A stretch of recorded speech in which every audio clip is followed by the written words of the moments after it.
Thank you very much, everybody, and good afternoon.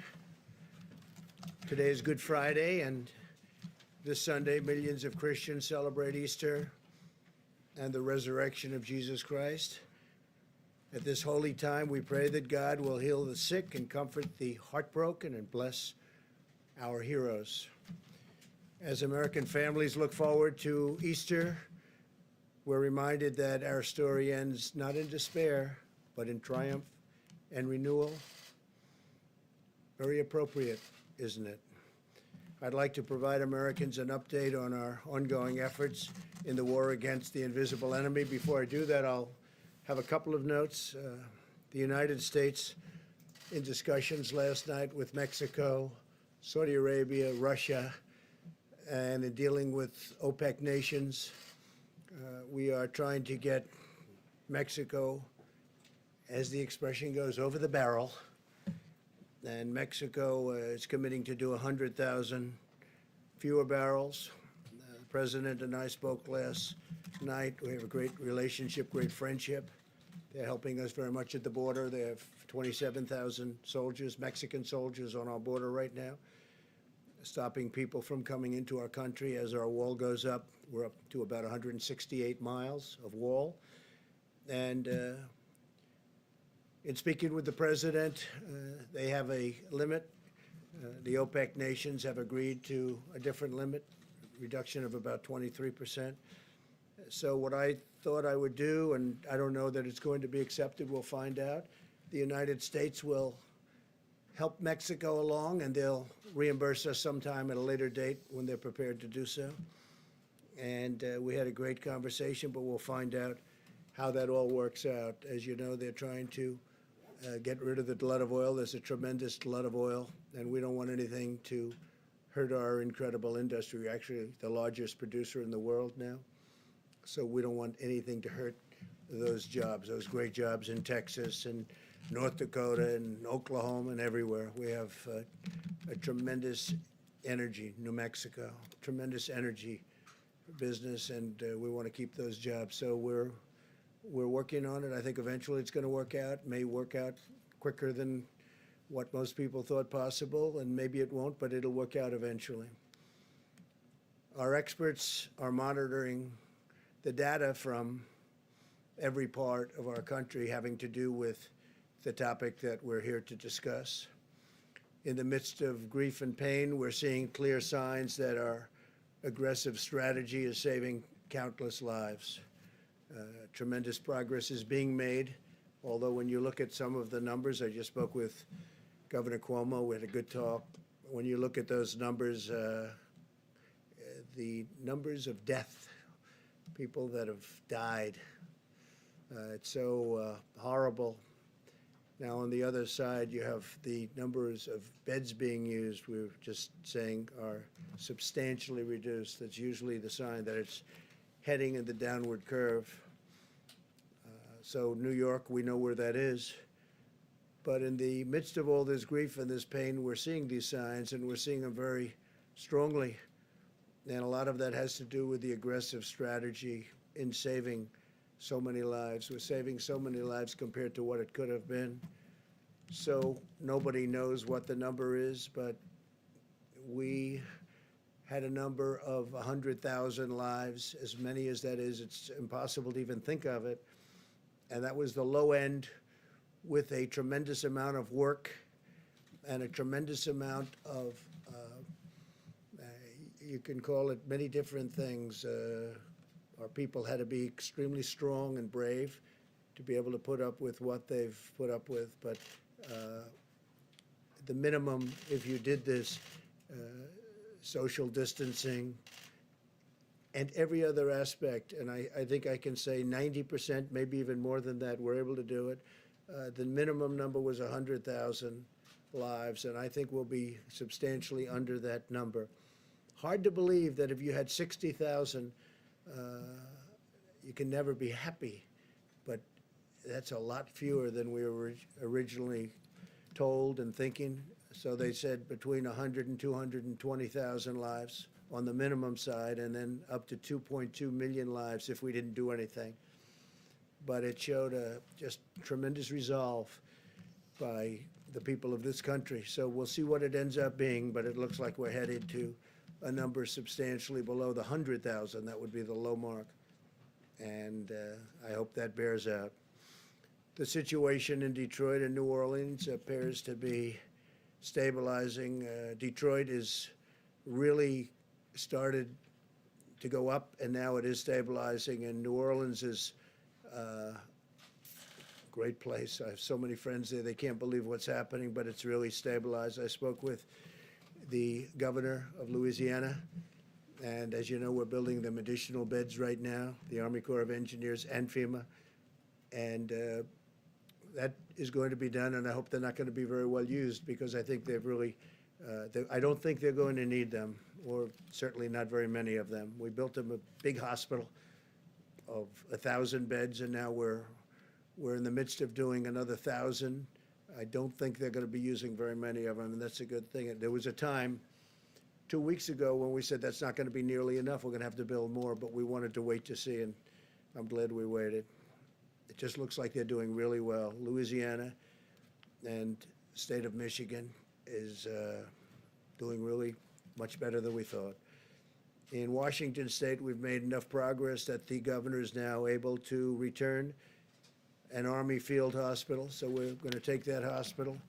We don't think we need any more hospitals. We've built thousands of beds all over the country, and we think we're probably not going to need that hospital anyway. If we do, we're ready to move it to a different location. In New York, we're seeing hospital admissions declining very substantially, as I said, and nationwide the number of new cases per day is flattening substantially, suggesting that we're near the peak and our comprehensive strategy is working.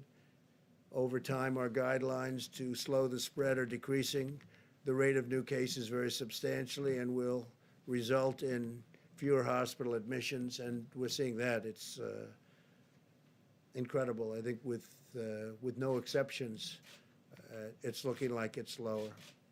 And again, that's because of the people doing what they had to do, great people, and working with elected representatives and the doctors, the nurses, and everybody. I mean, just everybody. So everybody so has been so amazing.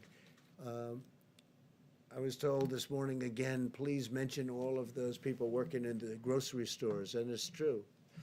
The checkouts and the clerks and the people that are really, and a number of those people have become infected. So we want to thank them and a shout out to them. With the tireless devotion of American doctors and nurses and all of the medical people, we've kept our fatality rate very, very low compared to other countries. My administration's closely monitoring the data on the virus's impact on our cherished African American communities, because they've been hit hard. And the Surgeon General will be sharing more of that information right after we're finished here. He'll be coming up and saying exactly what's happening, because it's really, it's very troublesome, I will tell you that. I'd also like to provide clarity on the important point for many Americans on elective surgeries. Well, we've asked hospitals to cancel surgeries and procedures that do not take place at this time, just not to do them now. The choice to delay any treatment still remains between the patient and their doctor. We're not advising Americans to postpone medical treatment that their doctor believes should occur now. So it's different kinds of surgery, obviously. But we're really getting to the point where you can start to think about doing that surgery, if necessary, pretty soon, I think, pretty soon. Yesterday, I directed Secretary of Agriculture Sonny Perdue to expedite aid to American farmers. And Secretary Perdue will be using all of the tools at his disposal to develop a program, and very quickly, of at least $16 billion to provide relief for farmers, ranchers, and producers impacted by the coronavirus. In this time of crisis, we must keep our supply chains moving from the beginning, right from beginning to end, and we're committed to supporting the amazing men and women who produce supply. I did last night a statement on social media, and I said, I have directed Secretary Sonny Perdue to expedite help to our farmers, especially to the smaller farmers who are very, very badly hurting right now. I expect Secretary Perdue to use all of the funds and authorities at his disposal to make sure that our food supply is stable and safe, and our great farmers are prosperous and continue to be prosperous. We're working very hard to make sure our food supply chain is sound and plentiful, but we all know that that begins with our farmers, cattlemen, ranchers, and producers. So we're going to be working with the small farmers, the big farmers, the cattlemen, the ranchers, all of the producers. We're going to take care of them. We're working with them right now. We have a lot of money that was put there through our use of tariffs and other means, and we're going to help out our farmers. And I don't think, I'll tell you, I've been helping our farmers for a couple of years because they were targeted, as you know, by China and others. And I think they're very grateful for what we've done. On the medical front, the FDA has issued 47 emergency use authorizations for advancements in testing, new ventilator designs, innovations in personal protective equipment, and experimental medicines, and Dr. Hahn's going to be talking about that. We've cut through the red tape to give doctors and patients unprecedented freedom to make their own healthcare decisions, granting access to potential therapies and drugs. Since Monday, we've deployed 2 major shipments of hydroxychloroquine from our national stockpile. It's going to various cities. And we are also disposing and getting, as quickly as we can, portions of it to the Department of Veterans Affairs and the Department of Defense. And speaking of the Department of Defense, they're going to be sending us 10 million N95 masks that they had. And we're in great shape in every way. We're in great shape with ventilators. We're in great shape with protective clothing. We have additional plane loads coming in, but we're not getting any calls from governors at this moment.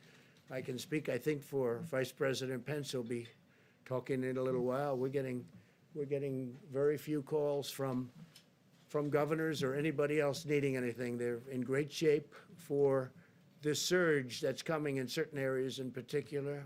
And that's a good job. You've done a great job on that, Mike, really a great job. I appreciate it. The whole country appreciates it. More than 2 million coronavirus tests have now been completed, and we're conducting approximately 100,000 more every day. We're also working to bring blood-based serology tests to the market as quickly as possible so that Americans can determine whether or not they have already had the virus and potentially have immunity. They have immunity if they've had the virus. A lot of them don't even know if they've had it. Sometimes it's brutal.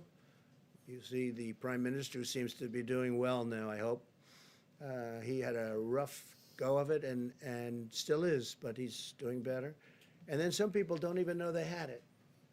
It could be sniffles. It could be they don't feel perfect, but they've had it.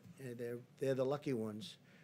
The NIH, CDC, and FDA are currently validating these antibody tests to ensure that they're accurate, and they're doing that at breakneck speed. I think we can say that, Doctor, and we're going to get them approved very quickly. Dr. Hahn.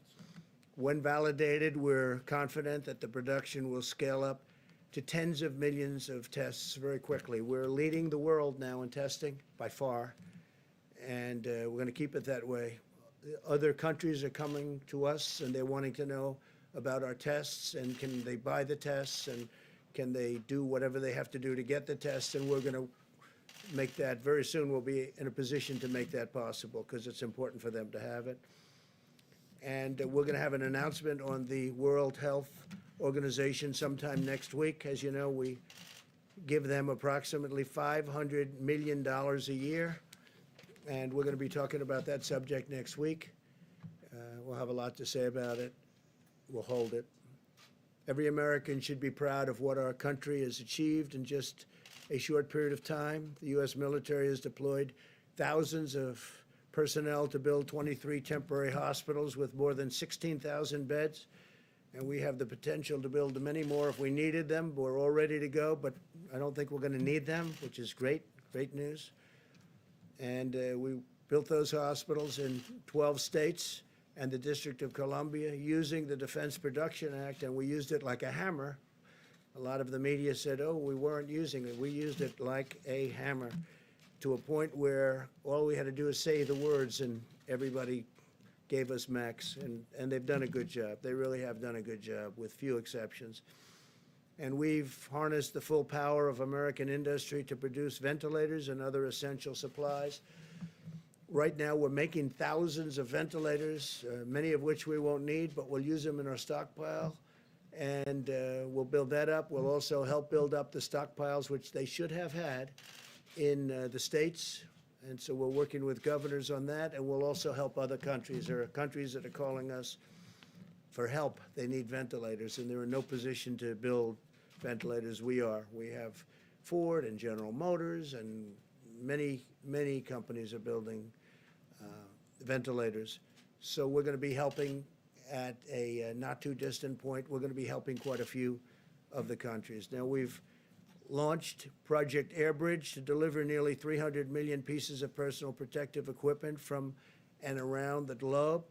We're also shipping out 60 sterilization systems to 10 different cities that can each sterilize up to 80,000 masks each day, and I'm even hearing it can go up to 120,000 masks a day, certain equipment with certain additions. It's a company in Ohio that makes it. It's a great company, great. I hear it's a great product, works very well. I asked that question. I said, how come we have to buy so many masks? Why can't we sterilize the masks that are being used? And the answer was you can. In this case, they say up to 20 times. So we can take a mask, certain types of masks, the N95s in particular, and we can sterilize them, make them very clean up to 20 times. That's a great thing. In addition, we passed the largest emergency economic relief package in American history to save the U.S. economy and protect the American worker. As you know, this past week, which was 4 active days on the stock market, Good Friday today is not included. The markets are closed. In 4 days, we had the biggest market increase, stock market increase that we've had in 50 years. That tells you that there's a pent-up demand. That tells you they want to get back. There's something good going to happen. I really believe that. There's something very good going to happen. We have to get back. So think of it in this horrible period, this horrible, dark period where this monster came and worked its horrible, horrible spell over the world. 184 countries as of this morning. 184 countries. We've done well, and I guess the market thinks we've done well because we had the biggest stock market increase without one day. We're talking 4 days instead of 5 that we've had in 50 years. 50 years. Think of that. More than 50 years, actually. In short, the American people have launched the greatest mobilization of our society since World War II, deploying every scientific, governmental, medical, and military resource to defeat the virus. So I want to just start then with, we're going to answer questions later. We'll have time. I think we have a lot of time today. A lot of people are off, as they should be, Good Friday. So I'll stick around. We'll answer questions later. I want to start with Deborah Birx, please, Dr. Birx, and you can go over some of the numbers we just looked at, and that'd be great. Thank you very much, Deborah.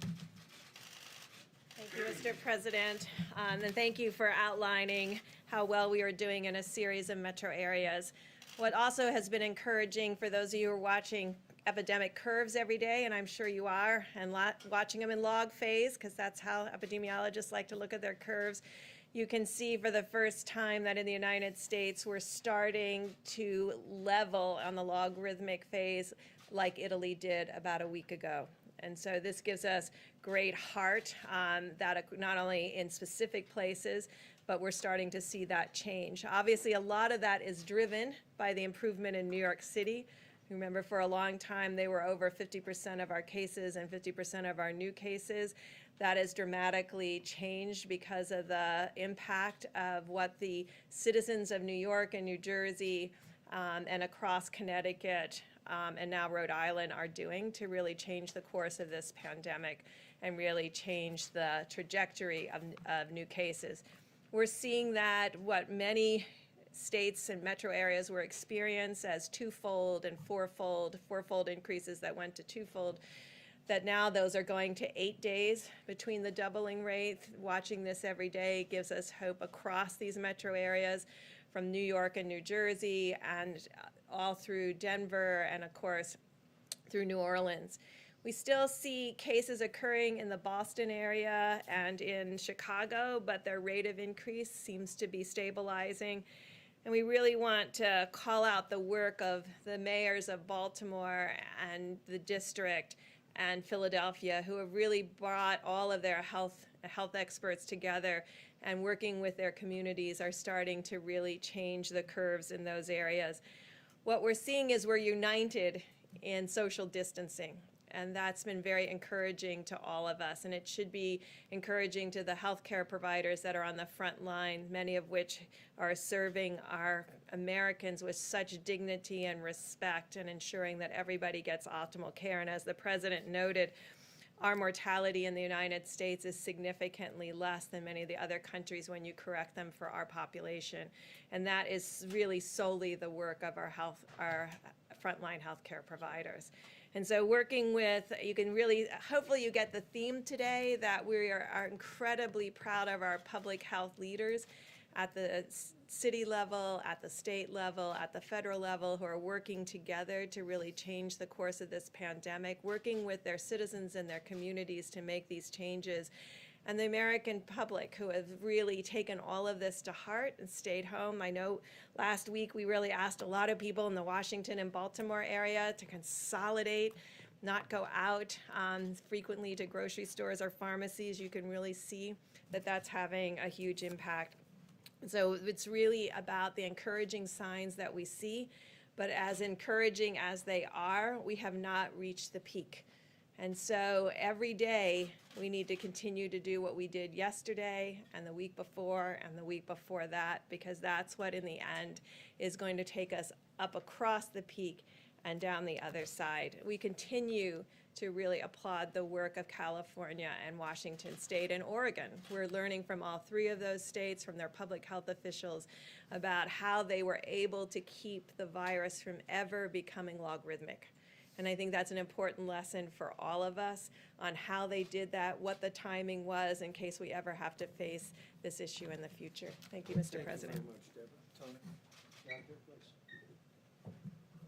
Thank you very much, Mr. President. So again, just keeping on the theme that Dr. Birx had mentioned, this is the end of the week, that famous week that we spoke about last weekend, in which what actually was predicted to happen, happened. We're starting to see the leveling off and the coming down that Dr. Birx had mentioned. But it's important to remember that this is not the time to feel that since we have made such important advance in the sense of success of the mitigation, that we need to be pulling back at all. I was actually heartened by the fact that we've been talking about the New York, New Jersey, New Orleans, and other areas where they have really big spikes. But there's other parts of the country, in the middle parts of the country, where they're concerned to make sure they don't get those spikes.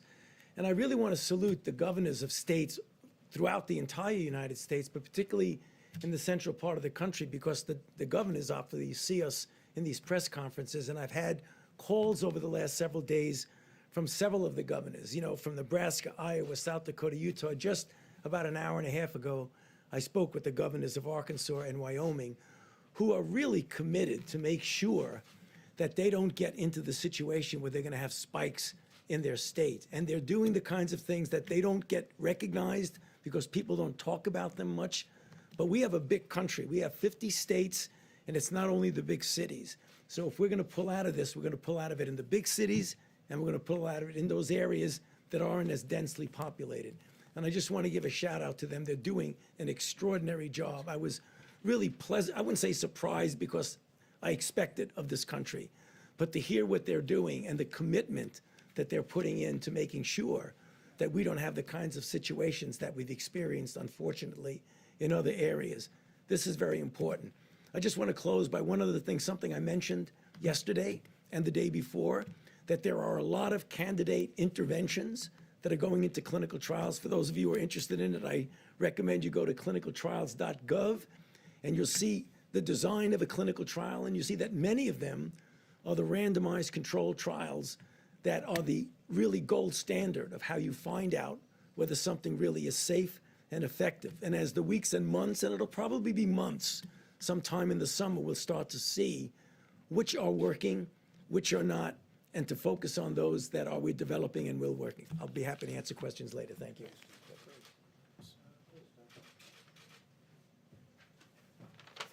Thank you, Mr. President.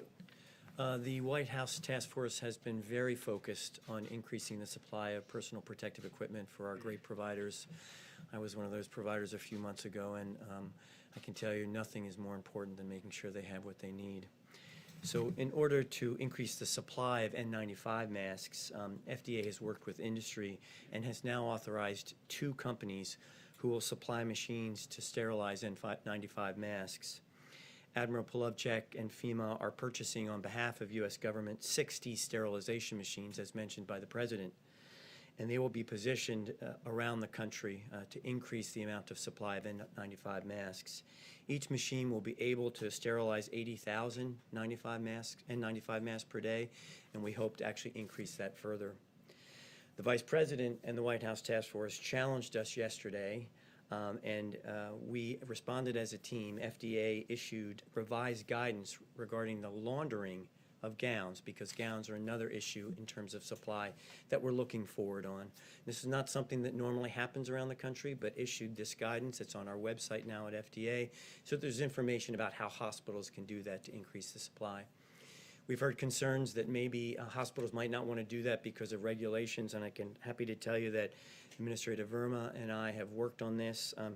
Certified providers and suppliers who follow FDA guidance as posted on the website will be compliant with Medicare and Medicaid requirements.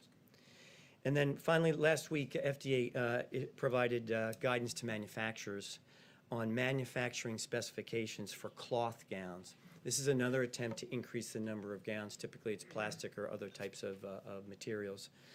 And this guidance, if followed, can be used by manufacturers to actually make these gowns, and no further regulatory red tape will be necessary. They can go into circulation. Thank you. Thank you very much. Thank you, Mr. President. Good afternoon, everyone. I started off the week talking about the challenges that lie ahead, and I want to finish the week just by reiterating what you've heard. Mitigation works. It definitively and quantitatively is working, and I want to say thank you to America for your efforts to help flatten the curve and to save lives.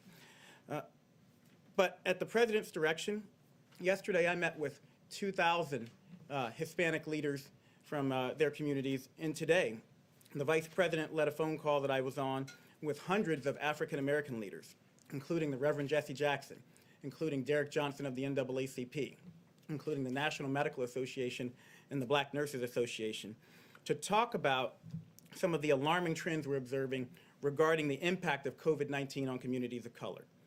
And you've heard the stats in New York City. Hispanics represent the majority of deaths. In Milwaukee County, blacks are 25% of the population, but almost 50% of the cases and 75% of the deaths. So what's going on? Well, it's alarming, but it's not surprising that people of color have a greater burden of chronic health conditions. African Americans and Native Americans develop high blood pressure at much younger ages. It's less likely to be under control and does greater harm to their organs. Puerto Ricans have higher rates of asthma, and black boys are 3 times as likely to die of asthma as their white counterparts. As a matter of fact, I've been carrying around an inhaler in my pocket for 40 years out of fear of having a fatal asthma attack. And I hope that showing you this inhaler shows little kids with asthma all across the country that they can grow up to be Surgeon General one day. But I more immediately share it so that everyone knows it doesn't matter if you look fit, if you look young, you are still at risk for getting and spreading and dying from coronavirus. The chronic burden of medical ills is likely to make people of color, especially, less resilient to the ravages of COVID-19, and is possibly, in fact, likely that the burden of social ills is also contributing. Social distancing and teleworking, we know, are critical, and you've heard Dr. Birx and Dr. Fauci talk about how they prevent the spread of coronavirus, yet only 1 in 5 African Americans and 1 in 6 Hispanics has a job that lets them work from home. People of color are more likely to live in densely packed areas and in multi-generational housing situations, which create higher risk for spread of a highly contagious disease like COVID-19. We tell people to wash their hands, but a study showed 30% of the homes on Navajo Nation don't have running water. So how are they going to do that? In summary, people of color experience both more likely exposure to COVID-19 and increased complications from it. But let me be crystal clear. We do not think people of color are biologically or genetically predisposed to get COVID-19. There is nothing inherently wrong with you, but they are socially predisposed to coronavirus exposure and to have a higher incidence of the very diseases that put you at risk for severe complications of coronavirus. But as the Vice President shared on the call this morning, this history, and I want you to hear me say this, it does not have to be our nation's future. We're taking steps now in the midst of the COVID-19 pandemic to reach, protect, and strengthen all communities impacted by this disease, and especially our communities of color. More details will be forthcoming, but we are actively working, as the Vice President and the CDC Director laid out today, data collection, targeted outreach to communities of color, and increasing financial, employment, education, housing, social, and health supports so that everybody has an equal chance to be healthy. And I want to close by saying that while your state and local health departments and those of us in public service are working day and night to help stop the spread of COVID-19 and to protect you regardless of your color, your creed, or your geography, I need you to know you are not helpless. And it's even more important that in communities of color, we adhere to the task force guidelines to slow the spread. Stay at home if possible. If you must go out, maintain 6 feet of distance between you and everyone else, and wear a mask if you're going to be within 6 feet of others. Wash your hands more often than you ever dreamed possible. Avoid alcohol, tobacco, and drugs. And call your friends and family. Check in on your mother. She wants to hear from you right now. And speaking of mothers, we need you to do this, if not for yourself, then for your abuela. Do it for your granddaddy. Do it for your big mama. Do it for your pop-pop. We need you to understand, especially in communities of color, we need you to step up and help stop the spread so that we can protect those who are most vulnerable. This epidemic is a tragedy, but it will be all the more tragic if we fail to recognize and address the disproportionate impact of COVID-19 and an array of other diseases and risk factors on communities of color. The task force and this administration are determined not to let that happen. The President, the Vice President have said we will not let that happen. We can't fix these issues overnight, but I promise you we will work with your communities to quickly and meaningfully move the needle in the right direction. Nothing less than the fate of our families and friends. My family and friends depends on it. Thank you very much, Richard. Thank you. Mike, please. Thank you, Mr. President. Today, the White House Coronavirus Task Force met and heard from the President the gratitude that he and I know all the American people feel for all the dedicated workers at FEMA, HHS, U.S. Public Health Service, FDA, and all those that are literally working on your behalf around the clock to partner with states, to partner with local health officials. And Mr. President, allow me to add my thanks and admiration to all of the entire team here at the federal level. On this Good Friday, we remember those who've lost their lives to the coronavirus. We remember their families, our dedicated healthcare workers, and our first responders. And we do well on this special day for Christians across this country to remember them in our prayers. But as you just heard from Dr. Birx and from the experts, it's also a good day to remember that Good Friday is always followed by Easter Sunday. And there is hope. There is hope in this moment that thanks to what the American people are doing every day, adhering to the President's coronavirus guidelines for America, thanks to the fact that Americans are listening to state and local leaders and putting the health of their family members and neighbors first, we're getting there, America. We're making progress. But it's imperative that we all continue to implement all of the guidance in the 30 days to slow the spread.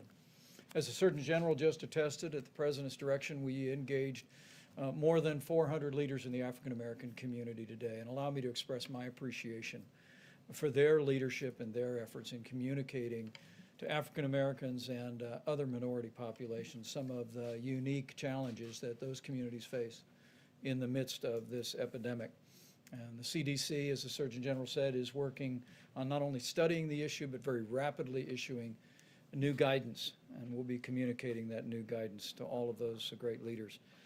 On the subject of testing and supplies, the President gave a great amount of detail. More than 2.1 million tests have been performed, and we continue to work very, very closely with FDA and suppliers around the country to expand the ability of testing. And you just heard Dr. Hahn reflect on the fact that very soon we will have an antibody test that Americans will be able to take to determine whether they ever had the coronavirus.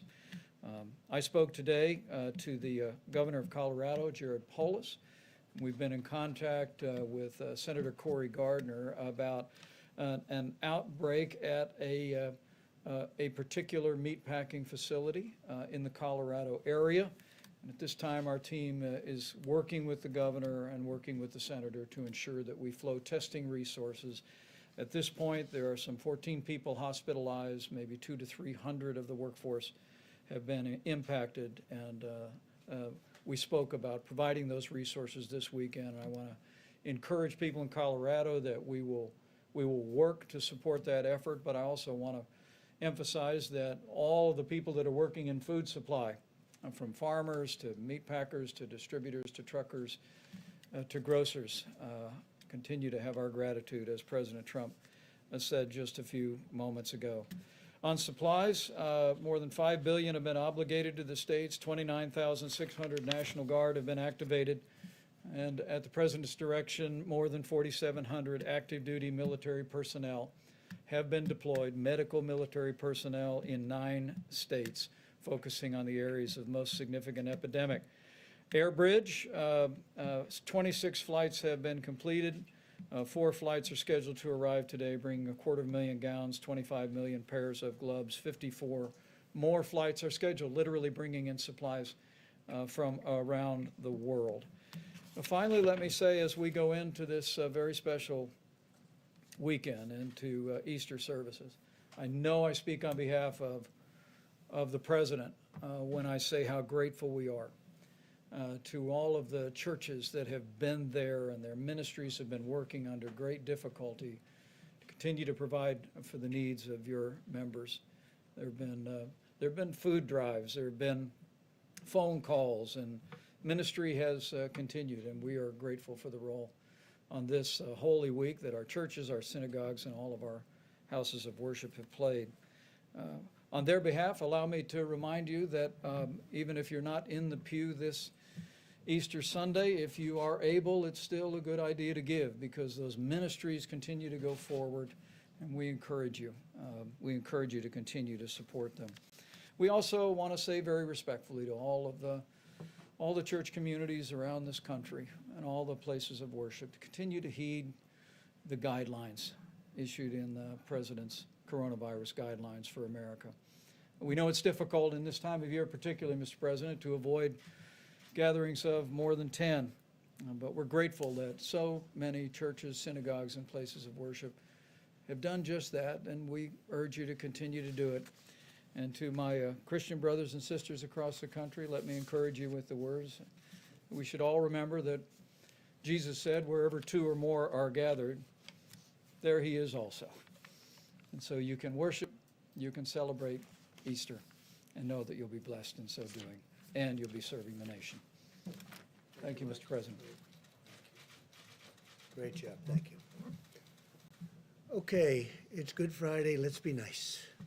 Okay, let's be real nice. Yeah, please, go ahead. Thanks, Mr. President. Can you clarify a little bit what the U.S. offered to Mexico in order to agree to that oil deal? And then also go into detail about what you spoke about on oil with President Putin this morning. So all of the OPEC nations met, and others, and they're all agreeing to cut back because there's a tremendous glut. We're filling up our strategic reserves. We don't even have room to store it. In fact, they're using ships to store oil. There's never been anything like this.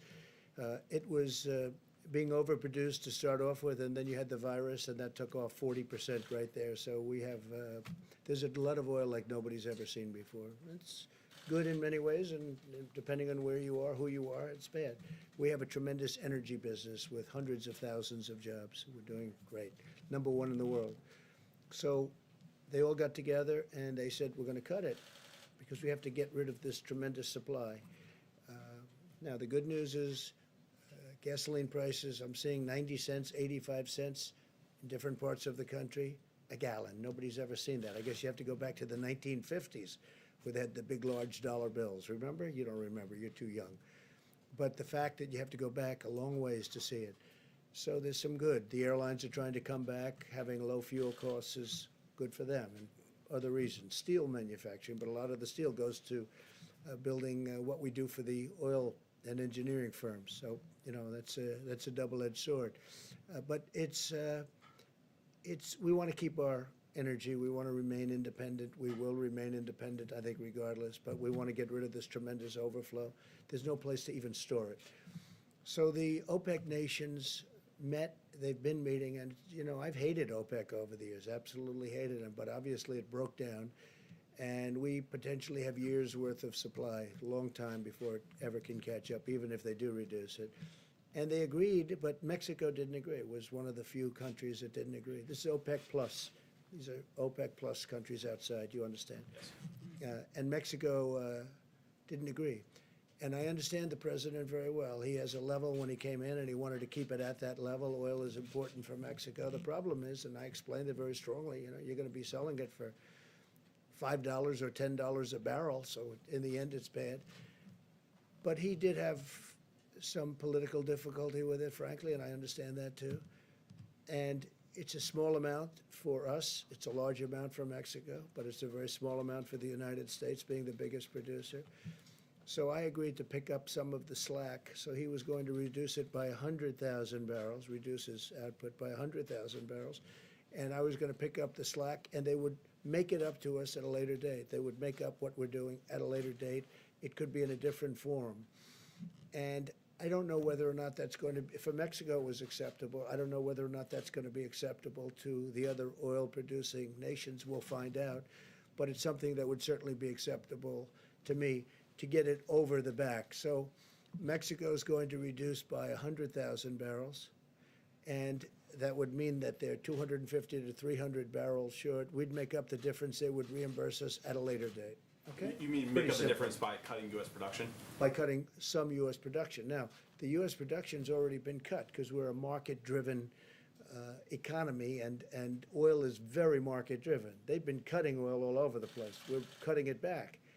And what does it mean, really? It means we have it in the ground, we can use it. Now, we have a lot of ground with a lot of oil in it. I think we're number one in that, too. We're probably number one, especially with ANWR. As you know, I got ANWR approved in Alaska. That's one of the biggest finds anywhere in the world. So when you add it all up, I think we're probably number one, even in what we have under. We're very lucky. We grew up in a land that was rich in a lot of ways, but it's also rich because it has a lot of oil underneath, oil and gas. And as you know, natural gas, LNG, is all over the country now at a very low price. And our carbon, our atmosphere, the level of environmental cleanliness is at its all-time best right now, all-time best, because we are using a lot of natural gas. But we have many forms of energy, including some of the newer forms that people want to see us go to. We have a lot of different forms of energy. We're number one in the world. We want to keep it that way. So we're helping Mexico out. We will be reimbursed in a form sometime in the future. Mr. President, I'll ask you about the new federal projections in a moment, but first, today you tweeted the invisible enemy will soon be in full retreat. Given it's invisible, without widespread testing, how would you know? Well, I think that we're going to have it in retreat. Will it be today? No. Tomorrow? No. But it will be at a certain point in the not too distant future. It will be gone. And how do you do that without the widespread testing? Specifically, my Oh, question. we'll know, because people aren't going to go to the hospital. People aren't going to get sick. You're going to know that without. But we're going to do very substantial testing. We're doing more testing right now than any other country in the world by far. Still fewer And if than you'd like to 1% of have our that question population. answered, I'll have the professional answer it. Deborah, perhaps you could come up. We are doing tremendous testing, but you'll know. You're going to know before anybody, because you're going to see nobody's getting sick anymore. it will be gone, and it won't be that much longer. Go ahead. I'll ask you about the projections after. Thanks, Mr. President. Thank you, Mr. President. So the testing, I want to reemphasize about what kind of testing we're talking about. This is RNA diagnostic testing. That is the platform that was built to respond to this epidemic. It is the same platform that we utilize for HIV viral loads. And so many HIV clients have also given up their space on the machines to have these tests run for all of Americans. This assay is complicated. It's not like an assay that you have for your other diseases, your strep test or other diseases like that. This is a very complicated assay that requires a lot of technical oversight, and it's part of the reason why not all 100% our machines are running at full capacity, but we had great discussion with the lab directors about that. Every day more are brought online, and so, but I think we have to create expectations of what the daily test rates will be. Last year, we probably did 3 million HIV viral loads or 4 million HIV viral loads as a country. We've done over almost 2.2 million in 4 weeks. So this is unprecedented in what we have to do. I think that's why we're working very hard for 2 pieces, and I want to make sure that people understand testing is just part of our strategy. The other part of the strategy has to be this syndromic and influenza-like illness where there's an alert to an illness, and so that we're surveying where we know the most vulnerable cases have appeared. And the great call that I had with the mayors and with the health officials yesterday and mayors today, a lot of the rural areas, their primary, and as it was in Washington and California, was at the nursing homes. So the issue is to build a testing strategy that speaks to our strengths, of laser focusing a strategic approach to testing when we know what our volumes are, and they increase every day, but we have to be realistic about what the volumes will be a week, 2 weeks, 3 weeks from now, and combine that with strategic surveillance so that we're testing symptomatic people and their contacts very quickly to go back to contact tracing, utilizing our complete strategy. And I think we're very much interested, and it's why the president 3 weeks ago really put us on getting an antibody test. And I think I called from the podium for our university colleagues and hospitals to begin an ELISA-based test, because that's a blood draw, but we really wanted a finger prick to make it easy and deployable. That's what's being worked on now. Of course, we don't want to promise until we have it, because I think we deserve that. The American people deserve that, to have a test that is efficient to let people know who's been positive for immunity. That's critical to epidemiologists and public health officials, to know what the penetrance of a virus was into a community when all you're seeing are the serious cases and testing the most symptomatic. And so that's a question that we still have. Is this the tip of the iceberg, or is this half the iceberg or 3/4 of the iceberg, what we have seen to date?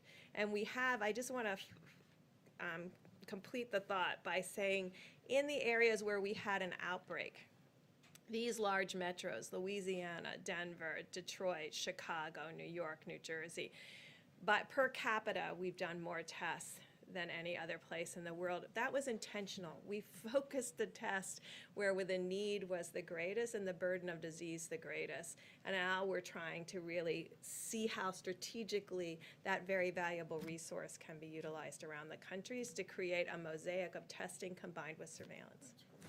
Can I ask you about the new federal projections?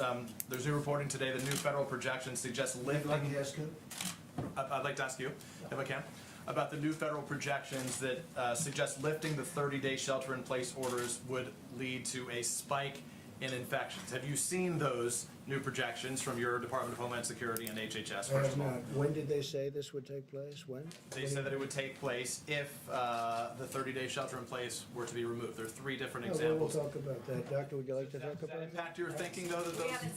I haven't, they haven't seen it. I guess you're saying, I guess they leaked it to NBC. huh? They didn't leak it to us. It's being reported by Nobody's others. seen it, and they're the ones that do it. It's your So administration, so I asked. It's from the HHS and DOJ. But I'll circle back. we'll and say- find out about it. They don't know about it.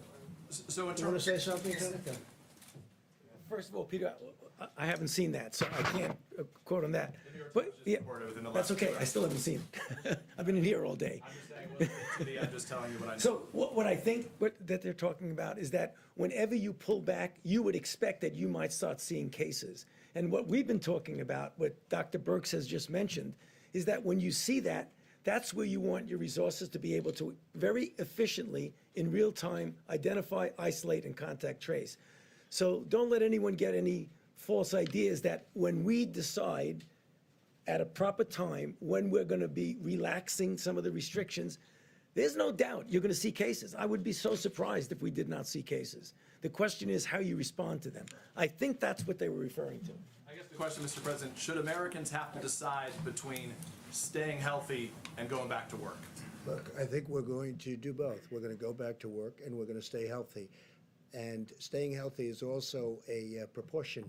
If you look at what we're doing, we're looking at a date. We hope we're going to be able to fulfill a certain date, but we're not doing anything until we know that this country is going to be healthy. We don't want to go back and start doing it over again, even though it would be in a smaller scale. Yeah, Jeff, go ahead. Thank you, sir. Just a follow-up on the oil question. The president of Mexico said that you had agreed that the U.S. would cut production by 250,000 barrels per day. Is that what you agreed to? Yes, we would, which we've already done, by the way, but we would agree to a reduction cut. They would agree to do something to compensate us in the future. Okay? Did you make any assurances to Saudi Arabia that you, the United States, would not bail out oil drillers here? We didn't discuss that with Saudi Arabia. We just discussed the numbers, and we discussed who's opposed and who's not, and pretty much everybody is in favor of it because they're getting clobbered. They're all getting clobbered. All of those countries are having problems. If you look at Saudi Arabia, that's their source of income, primary source of income by far. So they want to do it. Russia wants to do it. The OPEC nations want to do it. They all want to do it. So we'll see what happens. There's a difference between wanting to do it and doing it. Yeah, go ahead. OAN in the back. Thank you, Mr. President. This is a national security question back to Venezuela and China. Venezuela, Morning. go ahead. Your administration has placed a $15 million bounty on Venezuela's Nicolas Maduro. And we have news this morning that President Xi is talking with Nicolas Maduro, expressing his financial support for Maduro. So 2 questions. One, have you discussed with Dr. Xi, or President Xi, the U.S. policy on Maduro? And 2, how does this affect U.S. policy with regards to its war on anti-narcotics? We will not be happy if that takes place. I have not spoken to President Xi of China about Venezuela, about that aspect of Venezuela. But if that took place, we will not be happy. Okay? I will not be happy. Are you concerned that he's opening up I'm another concerned financial about avenue? everything. I'm concerned about everything. That's why I don't sleep a lot. I get myself concerned about everything, but I would not be happy about that. Go ahead. Mr. President, getting back to Peter's question, a variation of that question, your doctors who are gathered here seem to be in doubt as to whether or not the country can reopen on May the 1st. If they come to you before May the 1st and say the country is not ready, or huge parts of the country are not ready to reopen on May the 1st, will you listen to them? I listen to them about everything. I think they're actually surprised. I have great respect for these people, all of them. You that look, recommendation and in others particular, that are that- working with us. I have great respect for this group. In fact, I told Tony Fauci, I said, why don't you move to New York, run against AOC, you will win easily. Some of But your he allies decided have been that he's not bashing going to do these that, doctors. okay. Some of your I allies kid, have by been the way, you know that. Some of your allies have been bashing these doctors. Would you tell them to cut it out? I can only say this, I have tremendous respect for these people, and we've done very well. And when you look at us compared to others, we're a big nation. When you look at us compared to others, when you see how we've taken testing from a broken system that I inherited to having the best tests that anyone's made anywhere in the world, and other countries are calling us, wanting to use our technology, I have great respect for these people. If they come back to you, I'm sir, never saying bad about these people. If they come back to you, sir, and say, before May the 1st, we can't open on May the 1st, do you listen? I will certainly listen. I will certainly listen. take that There are two advice. sides. Remember, I understand the other side of the argument very well, because I look at both sides of an argument. I will listen to them very carefully, though. Please, go ahead. Thank you, Mr. President. You may have seen this, but J.P. Morgan came out with a forecast about GDP growth in the second quarter. They're saying a 40% decline in the second quarter of this year. Do your economic advisors share that view? I think my economic advisors are interested in the third quarter and really the fourth quarter. And I think we have a chance to do record fourth quarter numbers because there's a tremendous pent-up demand. And you see it this week. I mean, what reason would there be other than faith in us and in this country, faith in this group and me and our vice president and everybody, governors perhaps, you can add them into it also. What reason would there be for, in a shortened week, 4 days instead of 5, to have the biggest stock market gain in over 50 years? So I think that, to me, there's a sign. Hey, look, with all we've been down, I mean, we've never been hit. I don't know, has this country ever been hit like this? Probably not. 1917, but that was different, and it was a different time, and frankly, Europe took the brunt of it. We didn't, but it was a terrible time also, but probably never been hit like this, right? Somebody was saying, in fact, I was speaking with Governor Cuomo about it, because we were in New York City, a place we love, New York State, with the World Trade Center, and that was approximately 3,000 people. Well, we've doubled that in this same area. We've doubled that, more than double it, substantially more, and it's obviously going. We had our highest number yesterday and the day before. Okay, with all of this news, what would lead you to believe that we're going to have the best stock market week, shortened week, in 50 years? Almost broke the all-time record. You know what that is? That's a pent-up demand. Now, that's my opinion. The other thing is we're doing tremendous stimulus plans. And despite what you're reading, there's back and forth, but we are getting along with the Democrats. They want to see something happen. We have to help our workers. We have to help our small businesses. We have to help our restaurants. I think deductibility will be great for entertainment, restaurants, all of that. Look, I think with the stimulus, with the people, with what we've got going, with all of the things, we're going to be meeting with the airlines over the weekend. We have a great plan for the airlines. We've got to keep the airlines going. It's never been a great business, but it's a very vital business for the country. We're going to be meeting with Boeing. We're going to be meeting with a lot of companies that are great companies and were great companies a short while ago. I mean, we can't let anything happen to Boeing. It's, got so much potential. You talk about potential. Can anything have more potential than that? So we have a lot of very exciting things taking place. We have tremendous plans. We have tremendous stimulus. And I think we have a chance to do really well. So this quarter isn't the quarter I'm looking at. Third quarter, we start to think about it. And I think fourth quarter is going to be at a level that maybe we haven't seen before. I think our country, with the stimulus, with all that we've been through, we've learned a lot. Don't forget, we've learned about pandemics and epidemics. We've learned a tremendous amount. And with all that we've learned, as an example, we're making ventilators. We have thousands of them being delivered in the very near future. We have countries calling us, can we have ventilators? That would have been an unthinkable call. I wouldn't know what to say. They have people dying, but we needed them for ourselves. We have plenty before the surge. In New York, they need far fewer hospital rooms or far fewer hospital beds in particular than we thought. And I have to say, Dr. Birx told me that 4 weeks ago, 6 weeks ago. Remember, you said, that number's too high. We don't need that many. And based on what she said and others, we did what we had to do. We actually gave the maximum. We built Javits. We sent the ship in. We then made the ship COVID because, there weren't a lot of people on the roads. You didn't have the accidents that we thought, other unrelated accidents. Nobody driving. Normally you have a lot of car accidents. You have a lot of motorcycle accidents. You have people going to the hospital. We didn't have that. We had almost none of it. So a lot of things have happened. I think we have a chance to be stronger than before. I really do. I think the stimulus is very important, what we're doing. I think it's very, very important. Please, go ahead. Mr. President, may I ask you about credit and debt as well? Many American individuals, families have had to tap their credit cards during this period of time, and businesses have had to draw down their credit lines. Are you concerned, Mr. President, that may hobble the U.S. economy? All of that debt, number one. And number two, would you suggest to credit card companies to reduce their fees during this time? Well, it's something that we've already suggested. We're talking to them.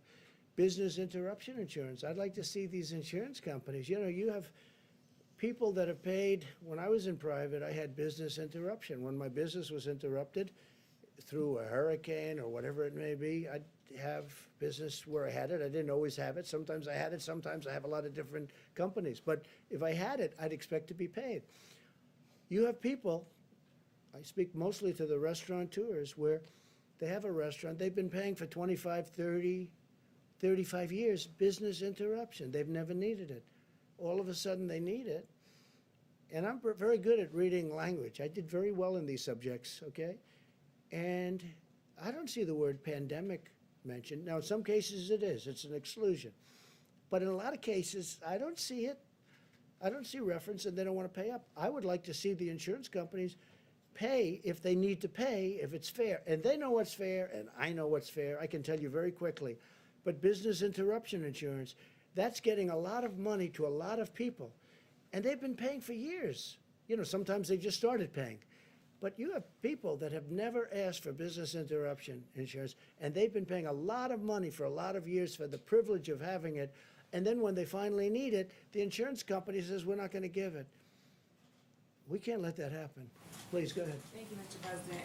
On March 6th, you said anyone who wants tests can get a test.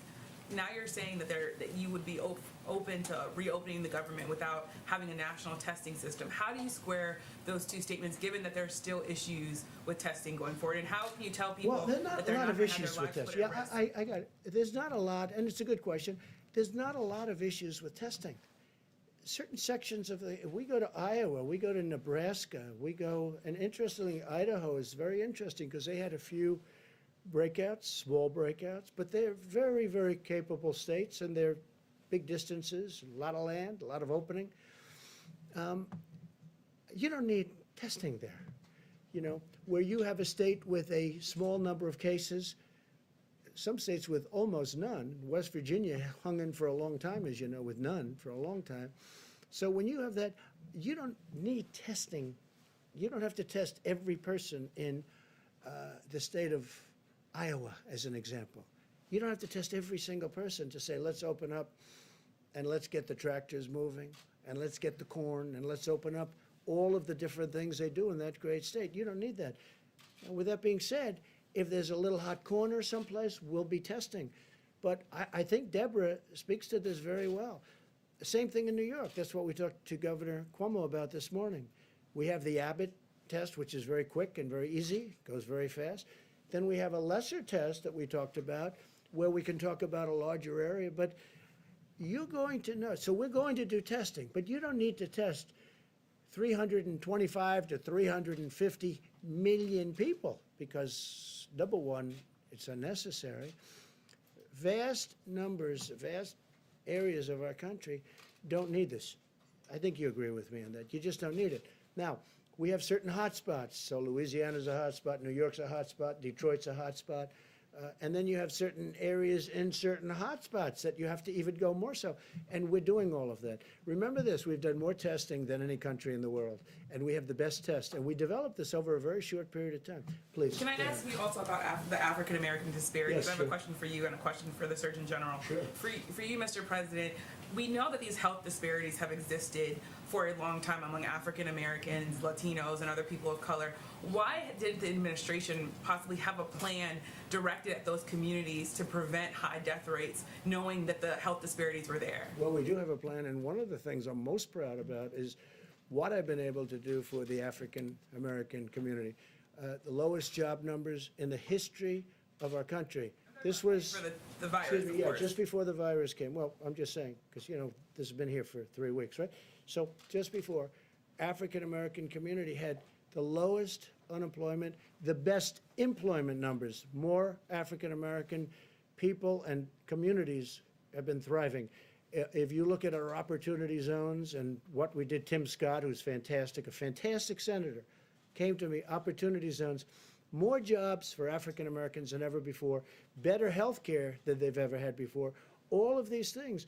The Surgeon General spoke to it, and he spoke to it, I thought, really brilliantly. I found it very interesting what he said, and I'd love you to come up and answer the second part of a question, because I think you would do it a much better job than I would. Please. Thank you, Mr. Surgeon Thank you. General. Thank you very much. Thank you. I have a quick question for you. You said that African Americans and Latinos should avoid alcohol, drugs, and tobacco. You also said do it for your abuela, do it for Big Mama and Pop Pop. There are some people I said already Granddaddy too.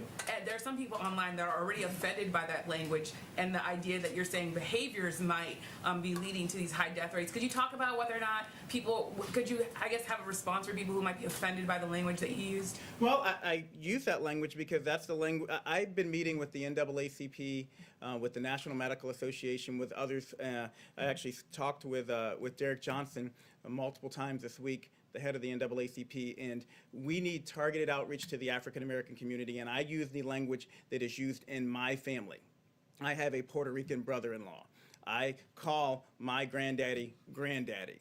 I have relatives who call their grandparents Big Mama. So that was not meant to be offensive. That's the language that we use and that I use, and we need to continue to target our outreach to those communities. It is critically important that they understand it's not just about them, and I was very clear about that. It's not just about what you do, but you also are not helpless. We need to do our part at the federal level. We need people to do their parts at the state level, and we need everyone, black, brown, white, whatever color you are, to follow the president's guidelines, the coronavirus guidelines, and do their part. Because when I talked to the NAACP 3 weeks ago, it's important to note that one of the things they asked me was, can you help dispel the myths in this community that people actually can't get coronavirus if they're black? That was a myth that was out there that's actually very important for us to squash here. And that all Americans avoid tobacco, alcohol, and drug use at this time? Absolutely. It's especially important for people who are at risk and with comorbidities, but yes, all Americans. So thank you, and I will clarify that.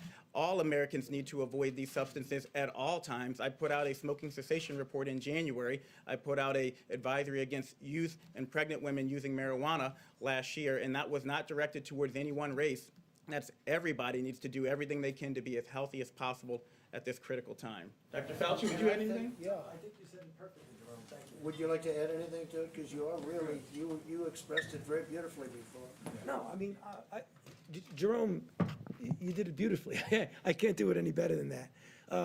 And I know Jerome personally, and I can just testify that he made not even a hint of being offensive at all with that comment. I thought that was appropriate. Thanks. And I can tell you, Jerome has done a fantastic job, our Surgeon General. I just hope nobody steals him and he goes to one of these big companies for a fortune. Don't leave us, right? Don't leave us, Jerome, please. He's doing a great, you are happy and you're doing a great job. And everybody tells me that too, so we appreciate it. Please. Thank you. So Google and Apple have announced that they are jointly enabling contact tracing on their mobile phone operating systems. And I was wondering if this is something that you would consider, or maybe the doctors Well, that's would consider. individual freedoms, problems, and a lot of other things. Is it something, we're gonna look at it certainly, and we know they've done that, and it's it's very new technology. It's very interesting, but a lot of people worry about it in terms of a person's freedom. We're gonna take a look at that, a very strong look at it. We'll let you know pretty soon. And I have another Brand question. new, yes, please. So can you explain why it is appropriate in the middle of a pandemic to be talking about cutting or eliminating funding for the World Health Organization? Well, we're going to talk about the WHO next week in great detail. I didn't want to do it today, Good Friday. I didn't want to do it before Easter. I also didn't want to do it before we have all the facts. But over the years, many years, we've been paying them from $300 to $500 and even more $1 million a year. China's been paying them less than 40 over the years. So we're paying them more than 10 times more than China. And they are very, very China-centric, as I said during the week, China-centric. China always seems to get the better of the argument, and I don't like that. I really don't like that. I don't think that's appropriate. I don't think it's fair to the American people. And, I tell that to President Xi. I tell that to Dr. Tedros. I spoke to him one time. I think he's a very nice man. I liked him. But we're going to be talking about that next week in great detail. We're looking at it very, very closely. We want to make sure money's properly spent. But again, why is the United States paying $500 million a year? It's a lot. And why is, okay, that's a lot. And why is China paying this year, $42 million, but generally under 40, so it's in the 30s. So we're at 500, 452, 400, 401, different amounts, different years. And they're at 40, 38, 36, 35, 32, 31. No, but you have to ask yourself that question. And then the answer always turns out to be in China's favor. Well, I have the same thing with the world trade. Isn't it interesting? World trade. So we have World Health and we have World Trade. So we have the World Trade Organization. And until I came along, we were losing cases, so many cases, it was ridiculous. We were always losing these cases, I mean, almost every case. And now we're winning cases. We just won $7 billion because they know I'm not going to put up with it. China has been unbelievably taken advantage of us and other countries. You know, for instance, they're considered a developing nation. I said, well, then make us a developing nation too. They get big advantages because they're a developing nation. India, a developing nation. The United States is the big developed nation. Well, we have plenty of development to do, okay? And now we're winning cases because they know that if we're not treated fairly, I'm going to pull out. Now, you never heard this before because nobody ever talked about the World Trade Organization, but the World Trade Organization has treated us very unfairly. But they know I'm not going to put up with it because all of these countries are taking advantage of the United States. Now, in the courts and the court system, we're not approving new judges over the last year and a half. We're not going to approve them. And Bob Lighthizer is working very hard on that. But we had always a minority position, meaning numbers of judges. So we'd have a minority number of judges. I said, how do you win with a minority number of judges? But all of a sudden we're winning. And the reason we're winning is they know if they don't treat us properly, and we won $7 billion just this very recently, and the money is pouring in. And we've won other cases too. We've won a lot of cases. But you know from covering it, I know you know, that the United States was taken advantage of by the World Trade Organization. And by the way, speaking of China, if you look at the history of China, it was only since they went into the World Trade Organization that they became a rocket ship with their economy. They were flatlined for years and years, frankly, for many, many decades. And it was only when they came into the World Trade Organization that they became a rocket ship because they took advantage of all the rules. I'm not even blaming them. I'm saying, how stupid were the people that stood here and allowed it to happen? But we don't allow that to happen. And if they don't treat us fairly, we'll leave. But now we're starting to win cases. How about somebody new for a change? Come on, go ahead. President, as many schools and school districts are closing across the country, Florida Governor Ron DeSantis has not ruled out closing or opening out schools in May, saying that many kids are not vulnerable to this disease. Do you agree with that assessment? And do you believe that schools, would you recommend that schools open up and to those states that have? Well, I have a lot of confidence in Ron DeSantis, a lot of faith in Ron DeSantis to make the right decision. He's doing a great job as governor.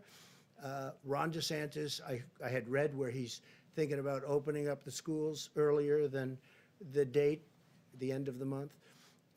I'd have to look at the numbers. But again, you know, I like to allow governors to make decisions without overruling them. Because from a constitutional standpoint, that's the way it should be done. If I disagreed, I would overrule a governor, and I have that right to do it. But I'd rather have them, you can call it federalist, you can call it the Constitution, but I call it the Constitution. I would rather have them make their decisions. But he's made a lot of good decisions, and he hasn't said he's going to, but he's thinking about it, so I'll take a look at it. If I can ask a follow-up to one of the doctors, if you allow children back in the schools, you know, wouldn't that pose a threat to spreading the virus even further to some of those vulnerable? Well, I think the answer is obvious, but if you want either, would you want to just talk about that, maybe? Tony? Kicks me up here, right? I know. I think we know the answer to that. Yeah, I mean, from pure public health issues is that if you have a situation in which you don't have a real good control over an outbreak and you allow children to gather together, they likely will get infected. And if they get infected, the likelihood that they will bring the infection home. So that really is a risk. I don't know the situation at all in any detail, and I'm not specifically speaking about Florida. I'm just speaking generically about what happens when you have infections in the community and you have congregation of people, such as in classrooms, that's a risk. Has anyone under 25 died, Dr. Fauci, in the country? Yes. The governor Yes. said that no one under 25 has died. I guess you could clarify that people under 25 can die as a result of this Maybe in Florida they have. Yeah, I'm not sure, again, in the country. okay, let's do that, because I don't want to have to be answering for a particular state. Yes, people under 25 have died of coronavirus disease in the United States of America. If you reopen the country in May and there's a new outbreak or a spike in infections, are you open to the idea of shutting the country down again? Depending on the outbreak, yeah. You would be open to Depending, I mean, and that's happened, as you know, with a couple of countries. You know what I'm doing? I'm watching other countries. In many cases, they're ahead of us from the standpoint that it attacked them before us. It hit them first. And I'm watching what's happening with respect to certain other countries, some of them obvious, some of them less obvious, and what they're doing and the success that they're having. And that's going to play a large part of the role. We're also setting up a council of very, very great doctors and business people. We're going to be announcing it on Tuesday. Of some great people. Economic task force. There's a second task force? This is beyond economic. This is really, I call it the Opening Our Country Task Force, or Opening Our Country Council, so we don't get it confused with Mike's task force, which has done so great. And we're going to have the great business leaders, great doctors. We're going to have a great group of people. We'll probably do it by teleconference because we don't really want them traveling in for their own purposes. I don't think it would look good also, but we don't want them traveling in. So we'll do teleconference. We did one the other day with the banks, and it was very successful, the teleconference itself. And we'll be announcing names on Tuesday, who's on that. And that'll play a role, but ultimately I have to make that decision. And then I'll have to make a decision, do we close a little area that's a hot spot? I do say this, Jim, I want to get it open as soon as possible. This country was meant to be open and vibrant and great, not where people are, staying in. Are you No, determined to I'm do May not, 1st? I would love to open it. I'm not determined anything. The facts are going to determine what I do. But we do want to get the country open, so important. So I'll have a task force, I'll have a council. It's going to be announced on Tuesday with names that you have a lot of respect for, a lot of great names, different businesses, different people. Bipartisan. I didn't even ask. I mean, honestly, I think it's bipartisan. The one thing I didn't ask, are you Republican or a Democrat? Hard to believe, but I didn't ask. So it would be. And I want their views on what they think. Also, very important, different parts of the country. Because you go to the Midwest, it's different than perhaps the East Coast or the West Coast. Now, the West Coast, those numbers are really pretty amazing on the West Coast. Very interesting. So we're going to be announcing that in a very short while, probably Tuesday. Go ahead, please. Thank you, Mr. President. Government officials in Latin American and Caribbean nations, Bahamas, Cayman Islands, have been saying that U.S. authorities are blocking the shipment of PPE in certain cases, and I'm wondering if you could speak to that as Well, what is they're it- doing, we have a tremendous force out there, naval force, and we're blocking the shipment of drugs. So maybe what they're doing is stopping ships that they want to look. We're not blocking. What we're doing is we're making sure, we don't want drugs in our country. And especially with the over 160 miles of wall, it's getting very hard to get through the border. They used to drive right through the border like they owned it, and in a certain way they did. They could drive right, they had human trafficking, they had, all of a sudden they have a powerful wall up, and they're not driving through that wall. That wall is tough, and it's also loaded up with equipment, cameras and sensors and everything you can think of. On top of that, we have drones flying back and forth over it. So it's a very powerful barrier between Mexico and the United States. A lot of people, though, what they're doing now is they're trying to come in through the waterways, whether it's the Gulf or the ocean itself. And what we're doing is we're being very tough, and we're being tough because of drugs and also human trafficking. And remember, the human trafficking is mostly females. It's mostly females. It's horrible, and what we're seeing is horrible. But you have we have a human trafficking problem worldwide, the likes of which, you think of it as an ancient thing. It's not ancient. It's bigger now than it's ever been before over the last 10 years because of The internet made human trafficking to the extent that it is now, which is massive. The internet made it so big. So we have a big naval force that's stopping. So maybe when you mention that, maybe their ships are getting caught. But we are stopping a lot of ships, and we're finding a lot of drugs. Yeah, please. Thank you, sir. On the additional money for small. I meant you, but that's okay. Go ahead. We'll do this. Sorry. Go ahead. On the additional money for small business, apparently Treasury Secretary Mnuchin speaking with the Democrats in Congress. Yeah. Are you allowing Are you him talking to- about the new? Yeah, on the new $250 billion. $250. Are you willing to give into the Democratic demands for additional money for hospitals, states, and cities in that interim round of I'd rather funding? have that be in phase 4. I don't deny it. I think it's fun, but I think it should be in phase 4, and I think we should have infrastructure, and I think we should have a payroll tax moratorium, because that's something that over a period of time, the workers get, sort of semi-immediately. It's over that period of time. It starts immediately, but it's over a period of time. I mean, there are a lot of people, I'm one of them, that would have liked to have seen the payroll tax cut as a permanent cut. But we should do the double-edged, meaning business, employee, payroll tax cut. So we're talking about that. And I'm certainly okay with helping the states and helping the hospitals. I just think, because, look, the hospitals need help. You see what they've gone through. And the states need help. Some states in particular need help. They need big help. I'm willing to look at that very strongly, but I like looking at it in phase 4. The 251 is actually, the plan is working out well. The banks are getting started with the distribution. They've taken thousands and thousands of applications. The numbers aren't even believable, the number of applications. They're swamped, but Bank of America and Wells Fargo, and I guess Citibank is just now kicking in. And also what nobody's talking about, the commercial banks, the community banks. Everyone's talking commercial banks. The community banks are doing tremendous volumes.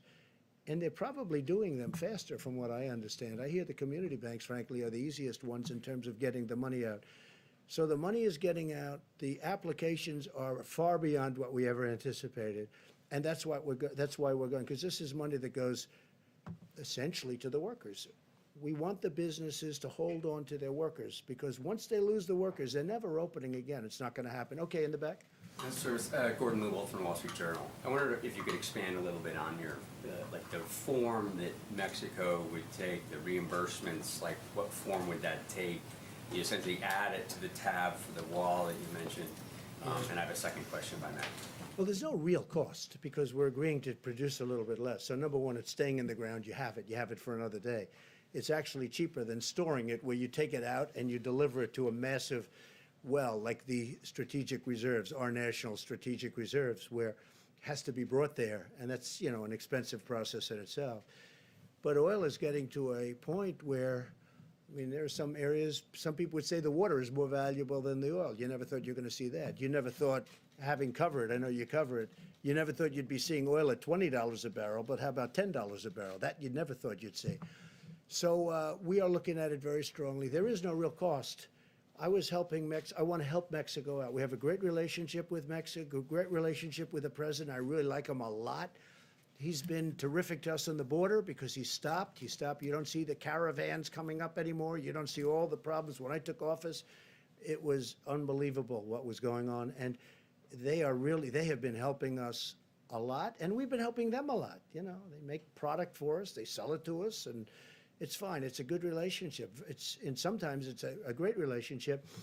So he could not have done any more than that. And I think there was political reasons for that for him, that other nations don't have. They don't have that. The nations that we're talking about, the 22 other nations that we're talking about, they just don't have that problem. So it doesn't cost us anything, and yet it's very valuable. We will be reimbursed in the future, maybe in the near future, maybe in the more distant future, but we'll be reimbursed by Mexico in a certain way, and it'll be fine. But we get Mexico over the hump. Now, with all of that being said, that doesn't mean the deal's going to happen anyway, because they still have a lot of different states. But this was one of the stumbling blocks. Okay, go ahead. If I may, China and some other countries have been particularly active, seen as maybe taking advantage of the U.S. during this process. during this period. China particularly active in the South China Sea. You've got a carrier down, obviously. What's your message to some of these adversaries and competitors? Well, look, the way I view it is this. China has taken advantage of the United States for 30 years, okay? I mentioned the World Trade Organization. China has taken advantage of us through that and using rules that are unfair to the United States, and they should have never been allowed, this should have never been allowed to happen. When China joined and was allowed to join under those circumstances, the World Trade Organization, that was a very bad day for the United States because they had rules and regulations that were far different and far easier than our rules and regulations. Plus, they took advantage of them down to the last, and you know China and you study China, and you know what I mean. They took advantage of them like very few people would even think to take advantage of them. And again, they are considered, right, a developing nation. We are not considered a developing nation. They're given advantages. Okay. For many years, China has ripped off the United States. And then I came along. And right now, as you know, China's paying 25%, and we've taken in billions and billions and billions of dollars in tariffs from China. And I know a lot of the people kept saying, oh, no, we're paying. Well, we're not paying. You know, countries are different. Not every country is China. But China would devalue their currency, and they'd also pour out money. And they essentially were paying most of those tariffs, not us. And as you know, we've taken in tens of billions of dollars. They targeted our farmers. But we took in so much money that I was able to give back. One year it was 12 billion, one year it was 16 billion. I was able to give back our farmers the money that they were targeted, hurt. China bought 12 billion and bought 16 billion. 1 year 12, 1 year 16. I was able to give them back the 12 and then give them back the 16, the farmers. And they weren't targeted, and they're all in business. Now we're doing it because they got targeted in a different way. Now I'm going to be very interested to see. So we signed a deal with China, and under that deal, they're supposed to buy substantially in excess of $200 billion from us. That's not only farm product, it's manufacturing product, it's lots of different things. They're going to buy a lot. I just want to see if they live up to that deal. I know President Xi, I would say he would live up to the deal. But remember this. I never took off the tariff. It's still 25%. That's how big. 25% of $250 billion. So for the first time, and you saw also, now again, I'm going before the virus hit, because that's sort of like, that's like, let's start all over again. Okay? I can't tell you that yet, because that chapter hasn't been written yet. But go up a few weeks ago, the deficit with the United States and China was coming way down. Nobody's seen that. Nobody's ever seen that before. But the deficit has come way down. So now we start a new chapter. And I can only tell you, if a smart person is standing where I'm standing, we're going to do very well with China. Okay? And I think it's, I have to also say this. I think our relationship and having the relationship I have with China is a good thing. But for the first time, we're benefiting instead of being the sucker that could, you know, that got taken advantage for years. Nobody. You know, I said to China, how did this ever happen? I got to know him very well. I said to him, representatives of China at the top level, you know who I'm talking about. I say, how did this ever happen? They looked at me and they said, but nobody ever called us. We didn't have a deal. It's not like we had a bad deal. We had worse. We didn't have any deal at all. So they just took advantage. Think of it, $500 billion a year deficit. Not 500 million's a lot of money, right? It's not, everyone thinks I made a mistake when I say 500 trillion. No, you mean 500 million. No, I said $500 billion a year deficit with China for a long time. But it was 200, it was 300, it was 400, it was 500, 556 billion, 507. $500 billion plus a year deficit with China.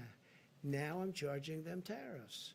And you know, it's very interesting. A lot of people that don't want to do that, they all agreed because China has taken advantage of this country like nobody has ever taken. We have built China with the money we gave them. Now, I give them a lot of credit, okay? I give them a lot of credit. They did it. But you know what? We made it a hell of a lot easier. We gave them a fortune. Go ahead. How about you in the back, yes? Thank you, Mr. President. I'm Deborah Saunders with the Las Vegas Review-Journal, and I'm here today as a print reporter, the print puller. So I'd like to ask you a question and then ask a question from one of the reporters who couldn't be here because of social Sure, go distancing. ahead. Thank you. A little louder, please. Thank you. I was wondering if you have been tested for antibodies, if you've taken the antibody Have I been test. tested for? Yes. Not that I know of. I've had some tests. Has No? anybody else here They been tell me tested? no. I'll Has accept anybody it. else in the task force been tested for antibodies? We don't have a testing. You don't have the test? That'll come out. They've just developed those tests, sort of new. Okay, good to know. So this question is from Andrew Feinberg with Newsweek. A significant amount of federal aid was made available to Boeing in the recently signed CARES Act relief package. But according to sources, Boeing executives are still planning a round of layoffs. So should Boeing or any company that accepts federal aid to stay in business during this pandemic be penalized for laying off workers after doing so? Yeah, well, the aid hasn't been given yet, but they will be asking, in my opinion. They haven't even asked yet. Boeing has not asked for aid yet, but I think they probably will. Now, at the same time, they do have to run a company. You know, this isn't a great time to sell airplanes. Let's not kid ourselves, okay? If you're a business person, Boeing makes airplanes. They had a big problem with one, but they make the greatest airplanes. They make the best airplanes in the world. They had the problem with one. They got it too complex. It becomes so complex. You have to be number one in your class at MIT to be able to fly it. It's a mistake. Every 2 years, they want to make it more and more. I mean, they had great success with the 737, the Boeing 737. Then all of a sudden, they do the MAX, and they say, let's make it more complicated. Let's put on different engines. Let's do this, let's do that. It was not exactly a good decision. Bad decision. Very bad, horrible decision. Number one, human lives, and number two, horrible what's happened to the company. Here's a company, from a business standpoint, was like probably the greatest company in the world, in my opinion. I think it amounts to 1% of GDP. Some people say it's a half. I think it's 1. But here's one of the greatest companies anywhere in the world, maybe the greatest. And boom. Now, on top of what happened there with the 2 planes, and they say they have that fixed. That's good. They say they have it fixed undisputably. In fact, somebody said, they gave me something. I said, you should say it that way. They said, sir, this is now the safest airplane in the air. I said, that's what you should say. That's a very good statement. It's the safest airplane in the air. That's a very good statement. You should use it. I said, by the way, you're changing the name? But whether you do or not, you should use that. But he said that. A Boeing person said to me, it's the safest airplane in the air. That's a great thing. But we know they're going to need help. Now, does that mean they're going to need help and they should keep people that they absolutely don't need? That business is a very cyclical business, like many businesses, frankly. So that determination hasn't made. They have not spoken to us yet. I think they will be. Maybe they won't need help. That'll be great. Look, Boeing made so much money. Who would have thought they could have made all of those planes that are parked all over the place? In many cases, I guess payments not made. But who would have thought they could do that and they're still a solvent company? Okay? I mean, what a tragic thing happened in numerous ways, but also economically. So when they see us, making sure that Boeing is strong again is very, very powerful and very important, and we'll do whatever is necessary to do. Please. Yeah, thank you. I have a quick one and then a longer one. First of all, have you had a chance? Should we keep this going, everybody? Huh? You're the president. Jim wants to leave. No. Keep it going for a while, yes? I mean, we have time if you want. You're not going to criticize me that the conference was too long? You know, if I leave short, yesterday I left short. It was too short. If I stay too long, they say it was too long. Someday we're going to get it just right. Okay. Should we continue? Should we continue? Yes? Well, at least answer my questions. Yeah. Okay, let's, at least for your question. Have you had a chance to speak It's to... not a bad point. Have you had a chance yet to speak to Boris Johnson since he came I out have and not, talked? no. I have a call just to wish him well to his group. No, I don't want to be calling him now. I want him to get better. He's a great guy. He's become a friend of mine, a real friend of mine. You know, he has a great feeling for our country.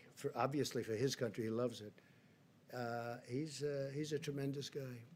And a slightly more complicated He's one. become, I think he's probably right now, he was very high to start. I think he might be 100% popularity right now. I think he's, you know, where they talk about approval polls, right? You ever hear that term? I'm sure you never heard that. I hear it all the time.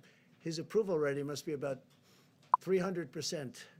But he's a great guy. He was a great guy before, and I think people see what he's been through. What he's been through is incredible. And they say a big turn. So let's see what happens. Let's hope. If I may, where do you see the use of something like immunity certificates or documents or passports when we get to Something like, excuse me? immunity certificates? Once we get to antibody testing, whether this will be a useful way. Well, I of see getting a people lot back of, to work. I see a lot of different things. We're going to be very careful for who comes into the country. Look, my opposition party wants to have open borders. This is a case where I'm very glad that my position is I don't want open borders. I want very strong borders. That includes not only on the southern border, our southern border with Mexico, and you could also say our northern border with Canada. But we want to have strong borders. And I think this is maybe one of the learning points. We learned something about borders. We need borders. The country needs borders to be a great country. And I think this is a great point. Go ahead, do you have something else? Yeah, I wasn't just thinking about that for borders. I just thought for ordinary Americans who are currently stuck at home, if they're tested for antibodies, it turns out they've had the disease and therefore shouldn't be infected again. Some sort of documentation that would allow them to go back to work safely. You mean once they get better? Yeah, or people who might not. Okay, so they have the disease, and they're better, and they have the immunity now. They have, supposedly, according to what I'm hearing, it could be for a long period, could be for a lifetime, it could also be for a year or two, I'm hearing, Tony. So nobody's told me yet if it's for a year, if it's for 2 years, or if it's for a lifetime. Like chicken pox. They say if you have chicken pox, you have immunity. They say for a lifetime. I hope that's true. But nobody's actually told me with certainty, maybe because they don't know yet. You don't know yet. Because it's new. You know, this came upon us. Nobody knew. They do know you have it for a period of time. And it's strong for a period of time. They don't know. And that's hence the antibodies that we're making. I saw somebody who was really sick, and he got better. A young person, relatively young person, 35, and physically fit, you know, and he got better. He made it, barely, but he made it. His first thing that he did when he was better is, I want to give whatever I can give to help other people, because nobody should go through it. It's a tough thing. So we don't know yet how long, if you'd like to add anything to that, but we don't know yet, is it a year? It will be a year, but is it more than a year? And only time is going to tell, okay? Thank you. One more question. Go ahead, try one more. Will you have governors, mayors, members of Congress on the Open the Country Council that you talked about? Yeah, I think so. I think we're going to put some governors. I've gained great respect for governors, both Republican and Democrat. I've actually become friends with some of the Democrat governors that I wouldn't have really had the privilege of getting to know. And Governor Murphy of New Jersey is a very liberal guy. I'm not, but we've had a great relationship. John Bell, as you know, I call him John Bell, but John Bell Edwards, people call him John Bell, sort of a cool name, from Louisiana. I have a very good relationship with him. Gavin Newsom, honestly, I think we fight on every, hey, we're fighting right now. I want automobiles to be made cheaper and safer and stronger, but you save $3,000-4,000 per auto, and environmentally equal, or better, maybe. And we're fighting on that. We're fighting a lot of different things. We fight on the border. He wants open borders. I want people to come into our country illegally. But I've gotten very friendly with Gavin Newsom. He's done a very good job here. I think I've gotten very friendly. I mean, he's been, I think, sort of a friend of mine for a long time. Don't get to see him much, but Governor Cuomo of New York, we talk all the time. I told you, I spoke to him literally the last call just before walking in here. I've really developed a lot of good friendships with the governors, and including the governors, I think Mike DeWine, Republican, but I think he's done a great job in Ohio. So yeah, I want to put on both parties. I want to have some governors. I'm not going to have all of the governors, but I'd like to put some representative governors on the council. Yes, I would like to do that. Any to serve? Yes. I have. I've asked a couple of them. They've all said yes. So far, everyone said yes. I think everybody would like to be on that council. That's a very important council. Go ahead in the back. You haven't gone yet. Thank you, Mr. President. Two questions, if I may. Do you have a message to those pastors who are still planning to have Easter services, defying the public health guidelines? Well, so you're gonna have to say it louder. To those what? To those pastors who are still planning to have Easter services in To person? pastors who Oh, are the pastors, I defying didn't the- understand your word. Okay, you have a very nice voice, but it's a little bit low and you're far back. I've had talks with the pastors, and most of the pastors agree.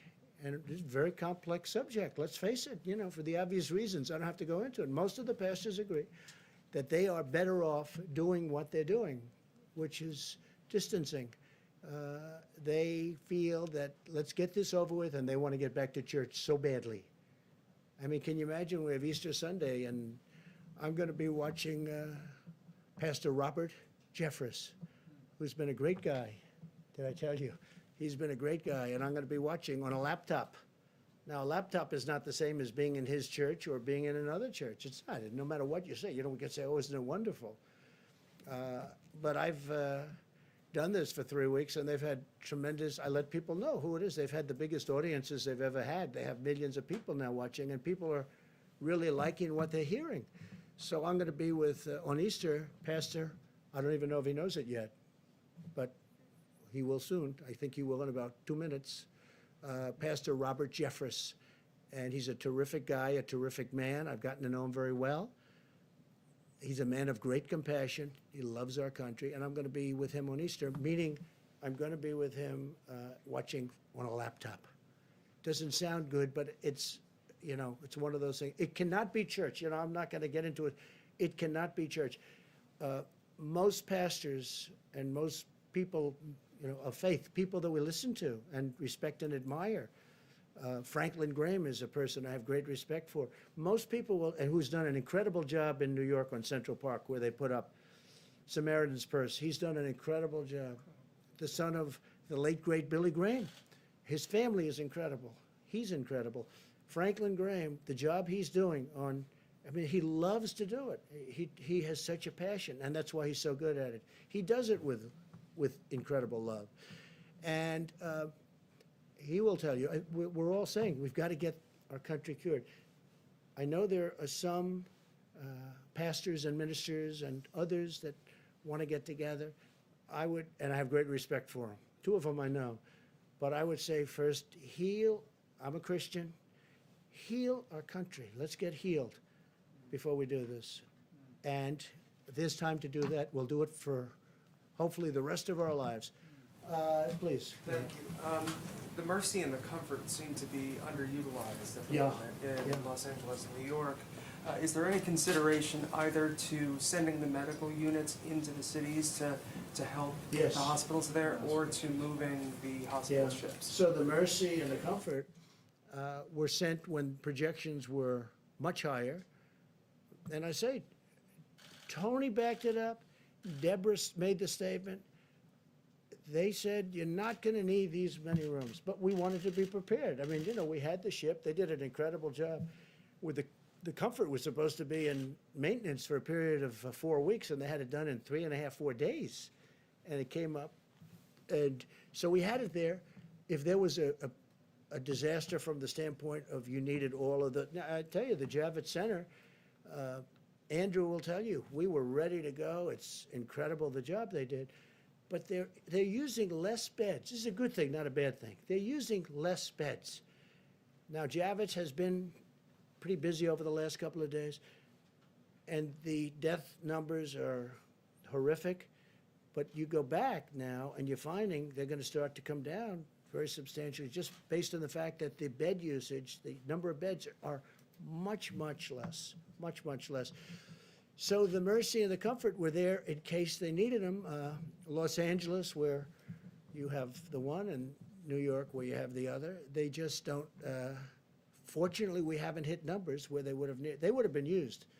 They're always going to be sort of overflow because they're on the edges. You know, they're not as convenient as certain places. But the people were ready, willing, and able. They were ready to go. They were going to do a great job. But fortunately, we don't need, just like we didn't need as many ventilators. When they were asking in New York for 40,000 ventilators, I had experts, these people, I listened to them, They said, you'll never need that many. And they were right. And New York now has its, and I dealt really well with Mayor de Blasio. We got him a lot of ventilators. We got Andrew a lot of ventilators. But we never felt you needed the numbers that you were talking about, and we were right on that. Now, with all of that being said, we have a lot of ventilators ready to go. We have almost 10,000 in the stockpile.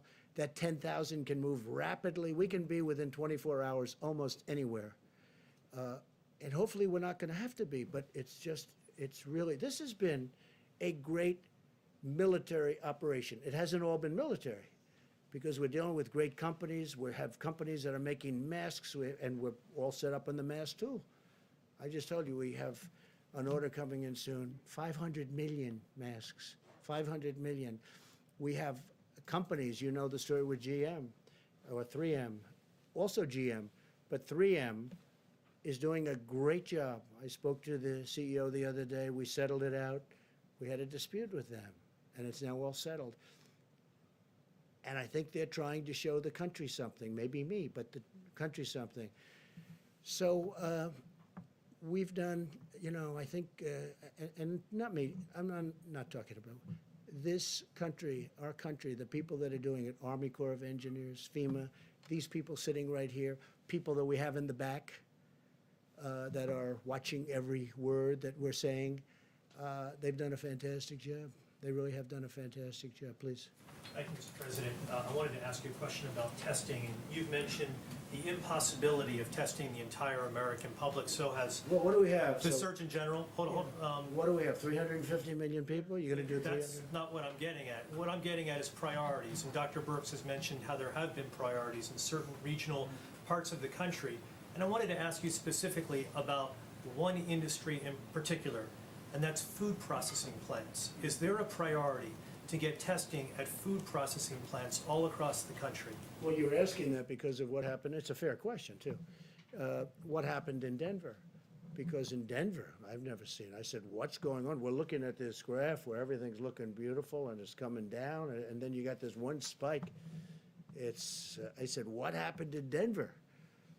And many people, very quickly, and by the way, they were on it like so fast, you wouldn't believe it. They knew every aspect. They had people going, not only testing, who did you see? Where were you? How many people did you meet? Were you out to dinner in somebody else's home? Where were you? Where did this number of people come from? They are totally on it. Now, this just happened. I just saw it this morning. I'm looking at everything smooth, going down, topping out. Then you have this one spike in Denver. It's like, where did this come from?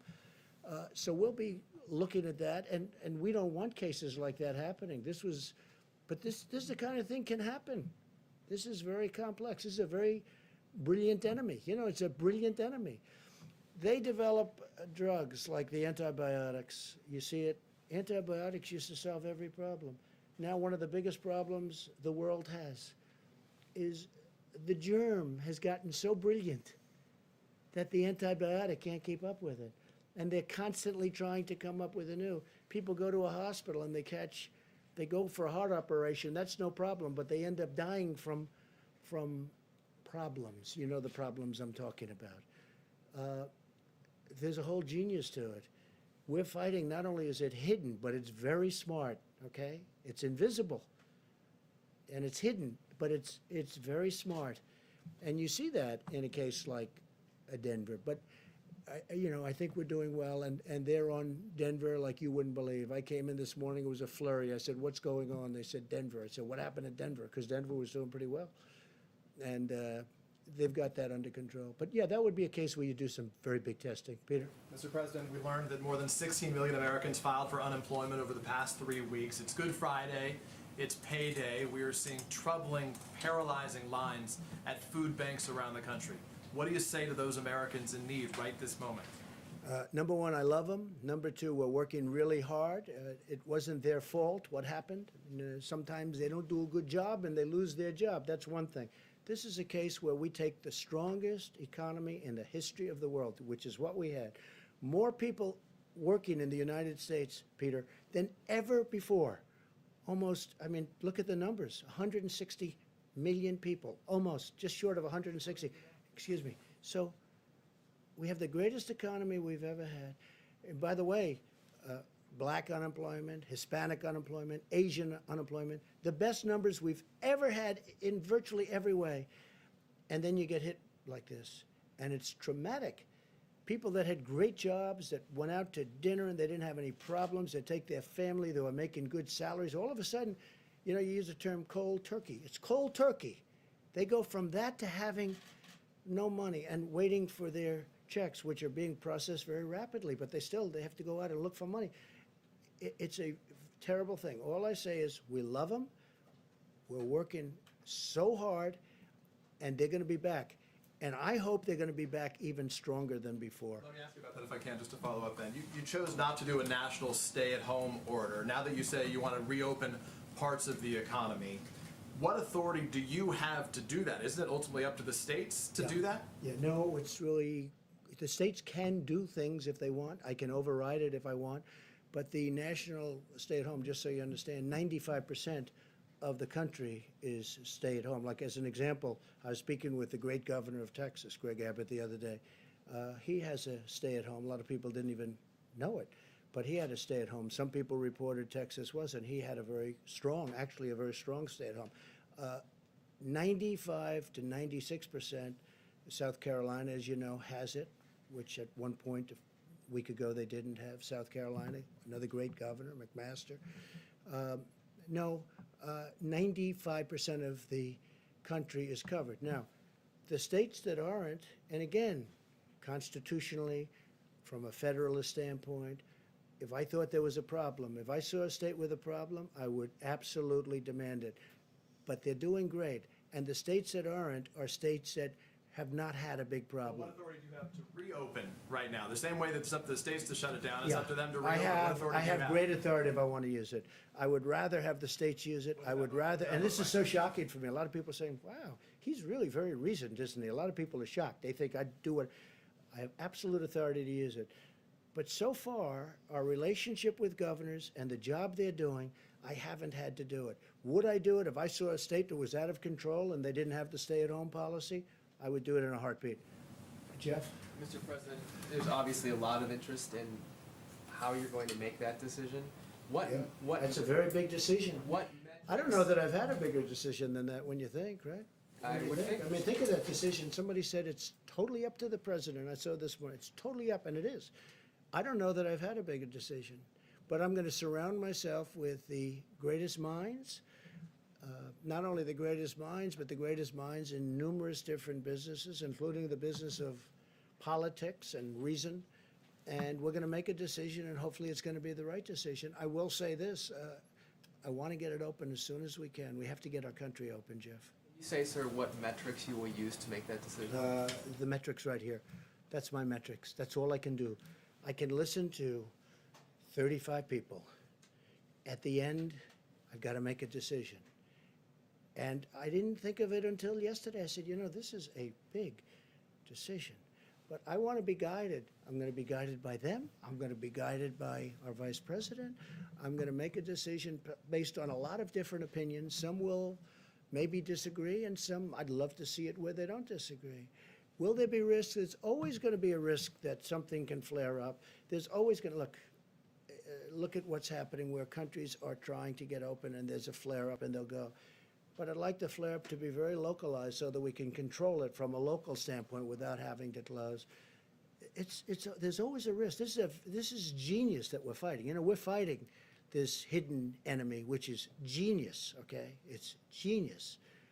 The way it's attacked so many countries at so many different angles. And I mean, you take a look at what's going on. And the greatest doctors in the world, I think they're close, by the way, but they haven't figured it out yet. Look what it's done to some people. I mean, some people it's grabbed, and it's a horrible way to go. You want to know the truth? It's a horrible. And then other people it hardly has an impact on. We talked about it. It's sniffles. It's less. They don't even know they had anything. And some people, I looked at New York this morning, and I look at what's happening and the amount of people that are dying, and dying, violently dying. It's a very tough adversary, but we're going to win, and we're going to win it. We're going to win it very decisively. I'm going to have to make a decision, and I only hope to God that it's the right decision. But I would say without question, it's the biggest decision I've ever had to make. Follow-up for the doctor, if I may, for Dr. Fauci and Dr. Birx. The models, as I understand them, are based on social distancing continuing through May.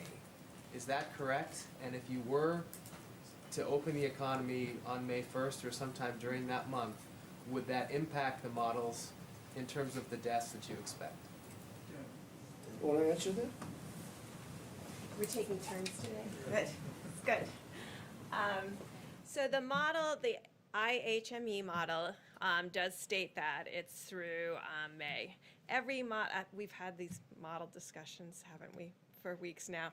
So the models are informed by the data, and you can see how much that model has shifted on the amazing work of the American people.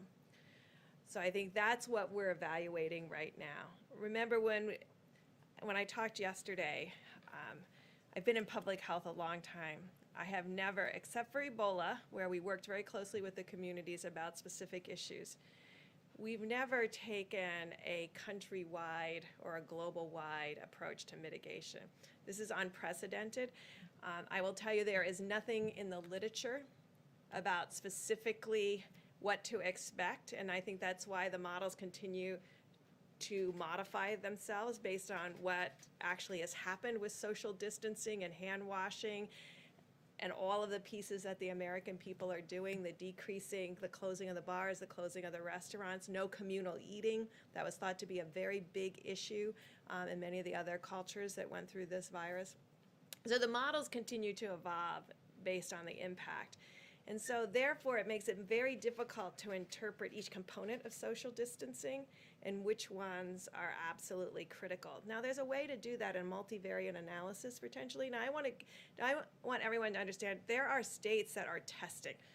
There are states that are doing contact tracing. So, I mean, I think sometimes we get, we look at what New York is doing and Detroit, and we forget that there's a Utah and a New Mexico and a North and South Dakota and a whole series of states that have been doing testing and contact tracing and have been testing at rates higher than that per capita rate that we all have discussed. So we're looking at that. What did they do? Where are the most vulnerabilities? Where are the outbreaks most likely to occur? And that's why I've been talking about nursing homes, because we do believe that there's a relationship between age and seriousness of disease. Not to say that there can't be young people with serious disease, but proportionally, it's a smaller piece with serious disease.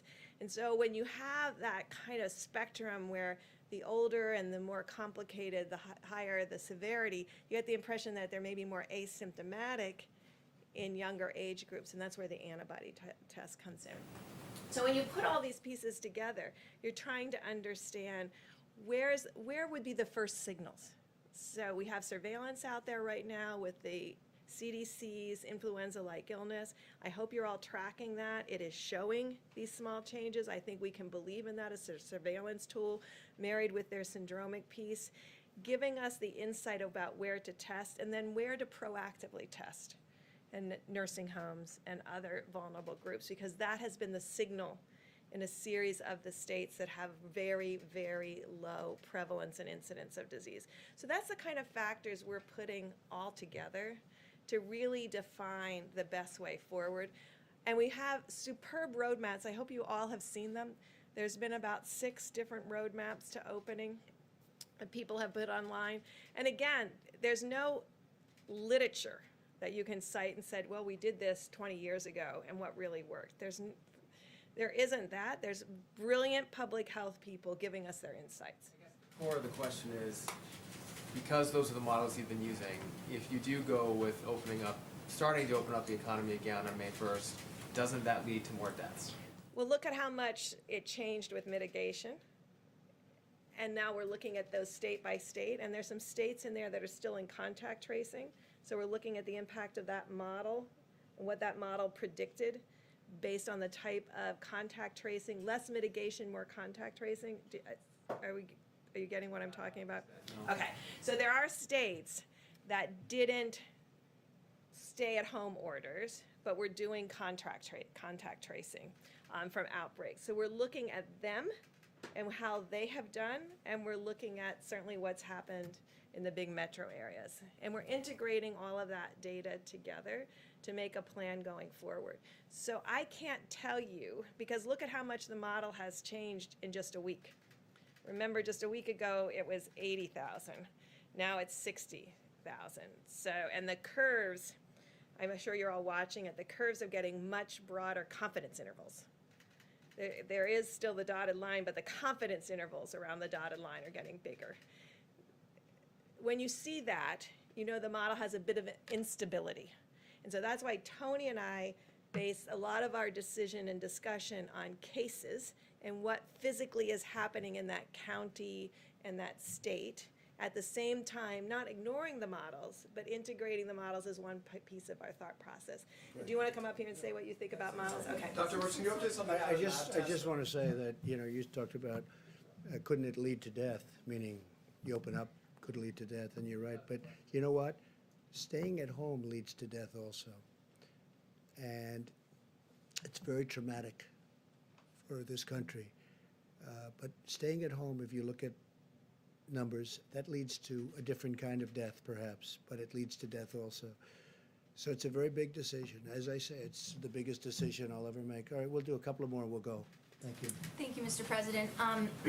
Before you came out here, you said one of the last people that you talked to was Governor Cuomo. Yes. And at his news conference today, he said that he was asking you to use the Defense Production Act to require companies to make more tests, to streamline testing.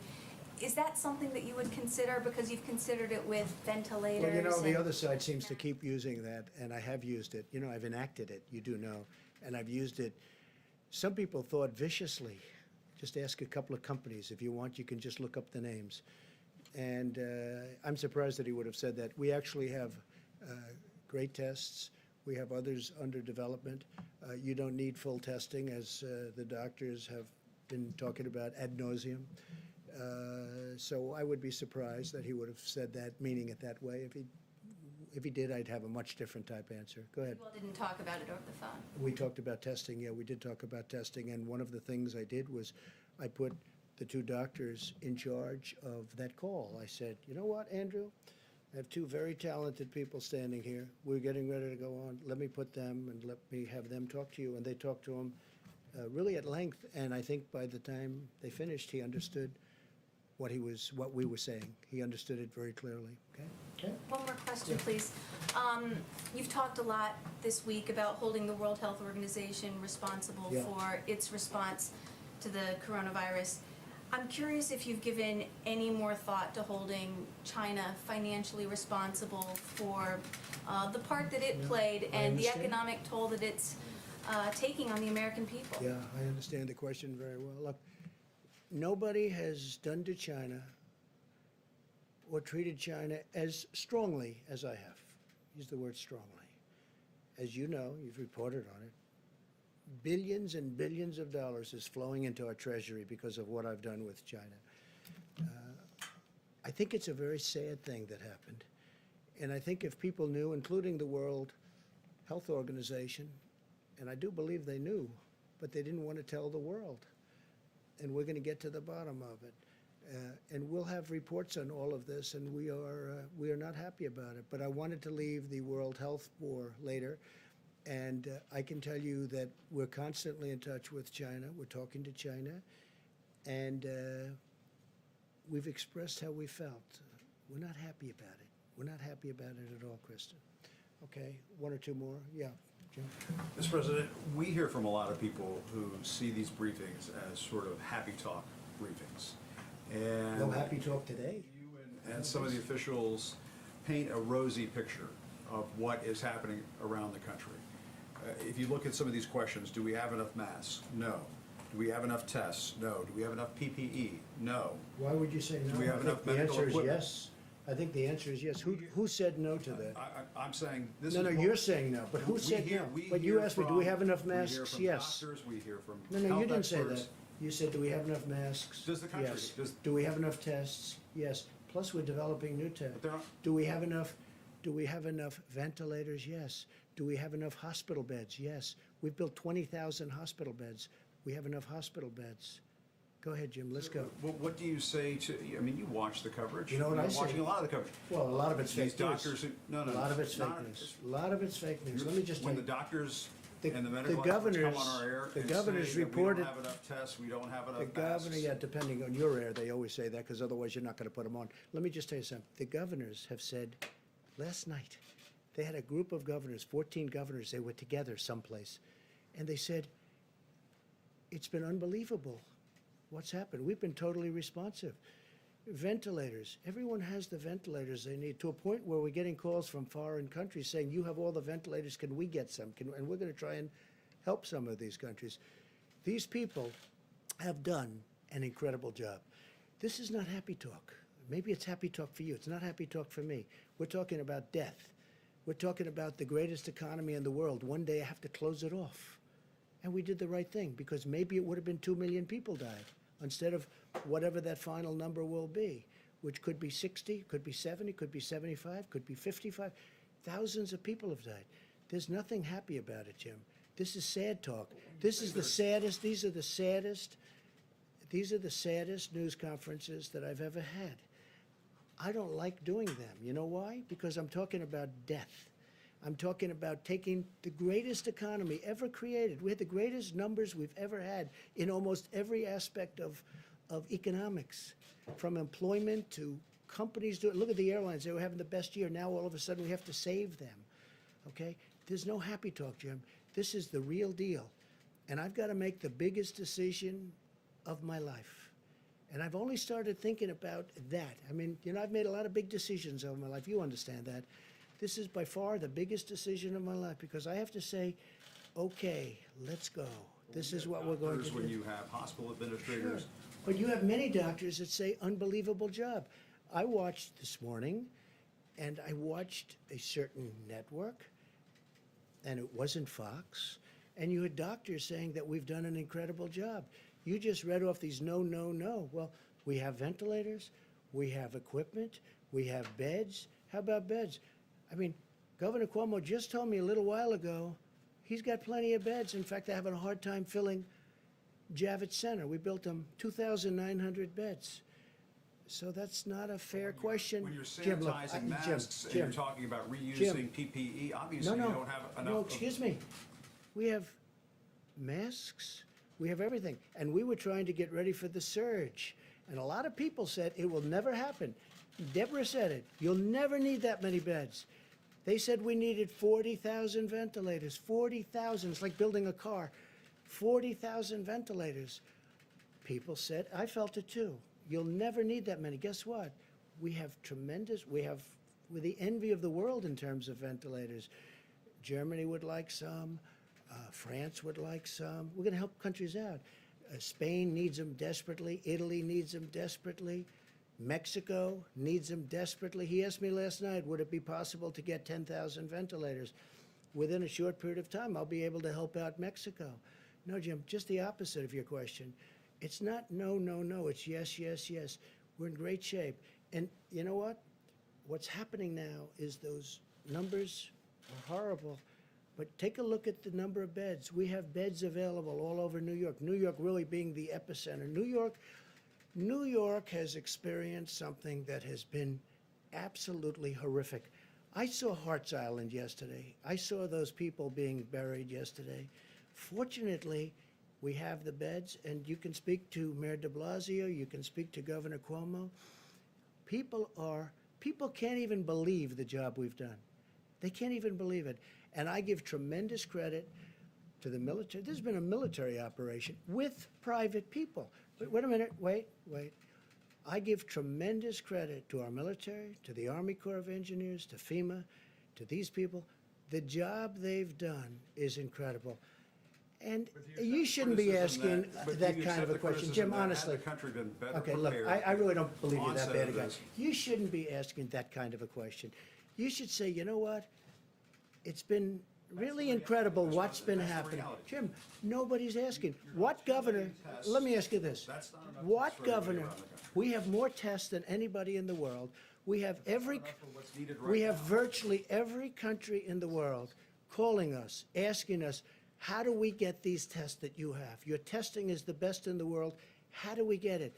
They've done a fantastic job. And when you ask a question like that, it's very insulting to a lot of great people. Okay, one more, please. Please, go ahead. Thank you, Mr. President. You may have seen how Sweden has responded to the pandemic. The schools are open, bars and restaurants are open. Sweden's different. Do you regret not following that approach? Is that approach working? I think we could have followed that approach. And if we did follow that approach, I think we might have 2 million people dead. And Sweden is having a lot of difficulty. You know, look, I'm very friendly with the leadership in Sweden. They took a different approach. They're a very disciplined country to start off with, but they did take a different. And, you know, other places tried it. UK tried it. The herd approach, okay? Herd. And they tried it. And you saw what happened in UK. It set them back a lot of time. It's been, you know, they're having a tough time. Other countries have tried it. And Sweden is suffering greatly. I mean, Sweden's suffering greatly. If we did the herd, if we went with the herd, as they say, we would have had potentially, I mean, you see the charts. Nobody knows. Nobody will ever know, fortunately, because we're going to be substantially less than the minimum.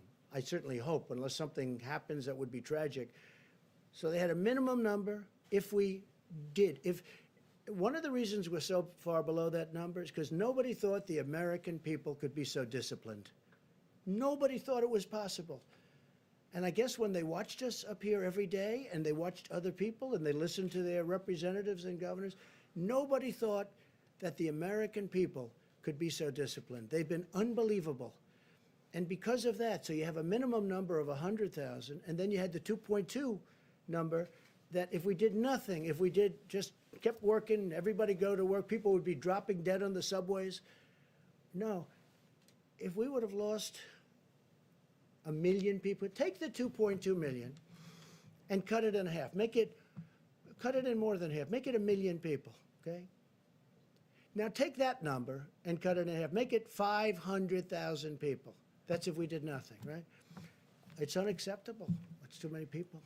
So we spent more money on stimulus? Who cares by comparison? You take 2.2, you cut it in half, you cut it in half, you cut it in half, you keep cutting it in half. I don't care what number you choose. 500,000, 400,000.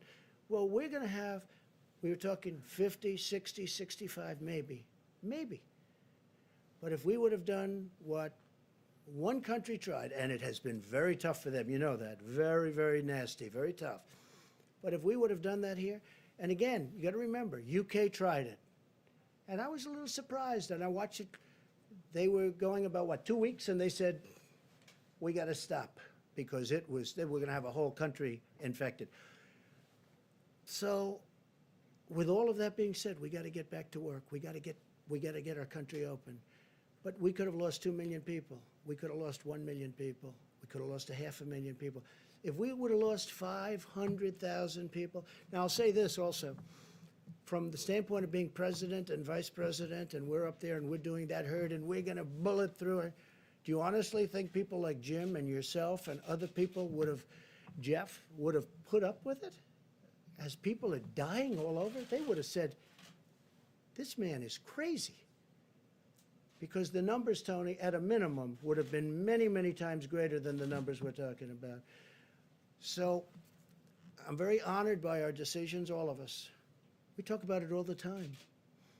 I said, you want to let him you just ride it. You just ride it right through. We would have lost potentially millions of people. No, it would have been unsustainable. It would have been impossible to do. And the American people have been so disciplined. It's been my honor to be their president. I've said it before. I'll say it again. I'll say it always. It's been my great honor to have been their president. And I have a big decision coming up. And I only hope to God that it's the right decision. But it'll be based on the input from a lot of very talented people, very smart people, and people that love our country. Thank you all very much. Thank you. Thank you very much. Thank you.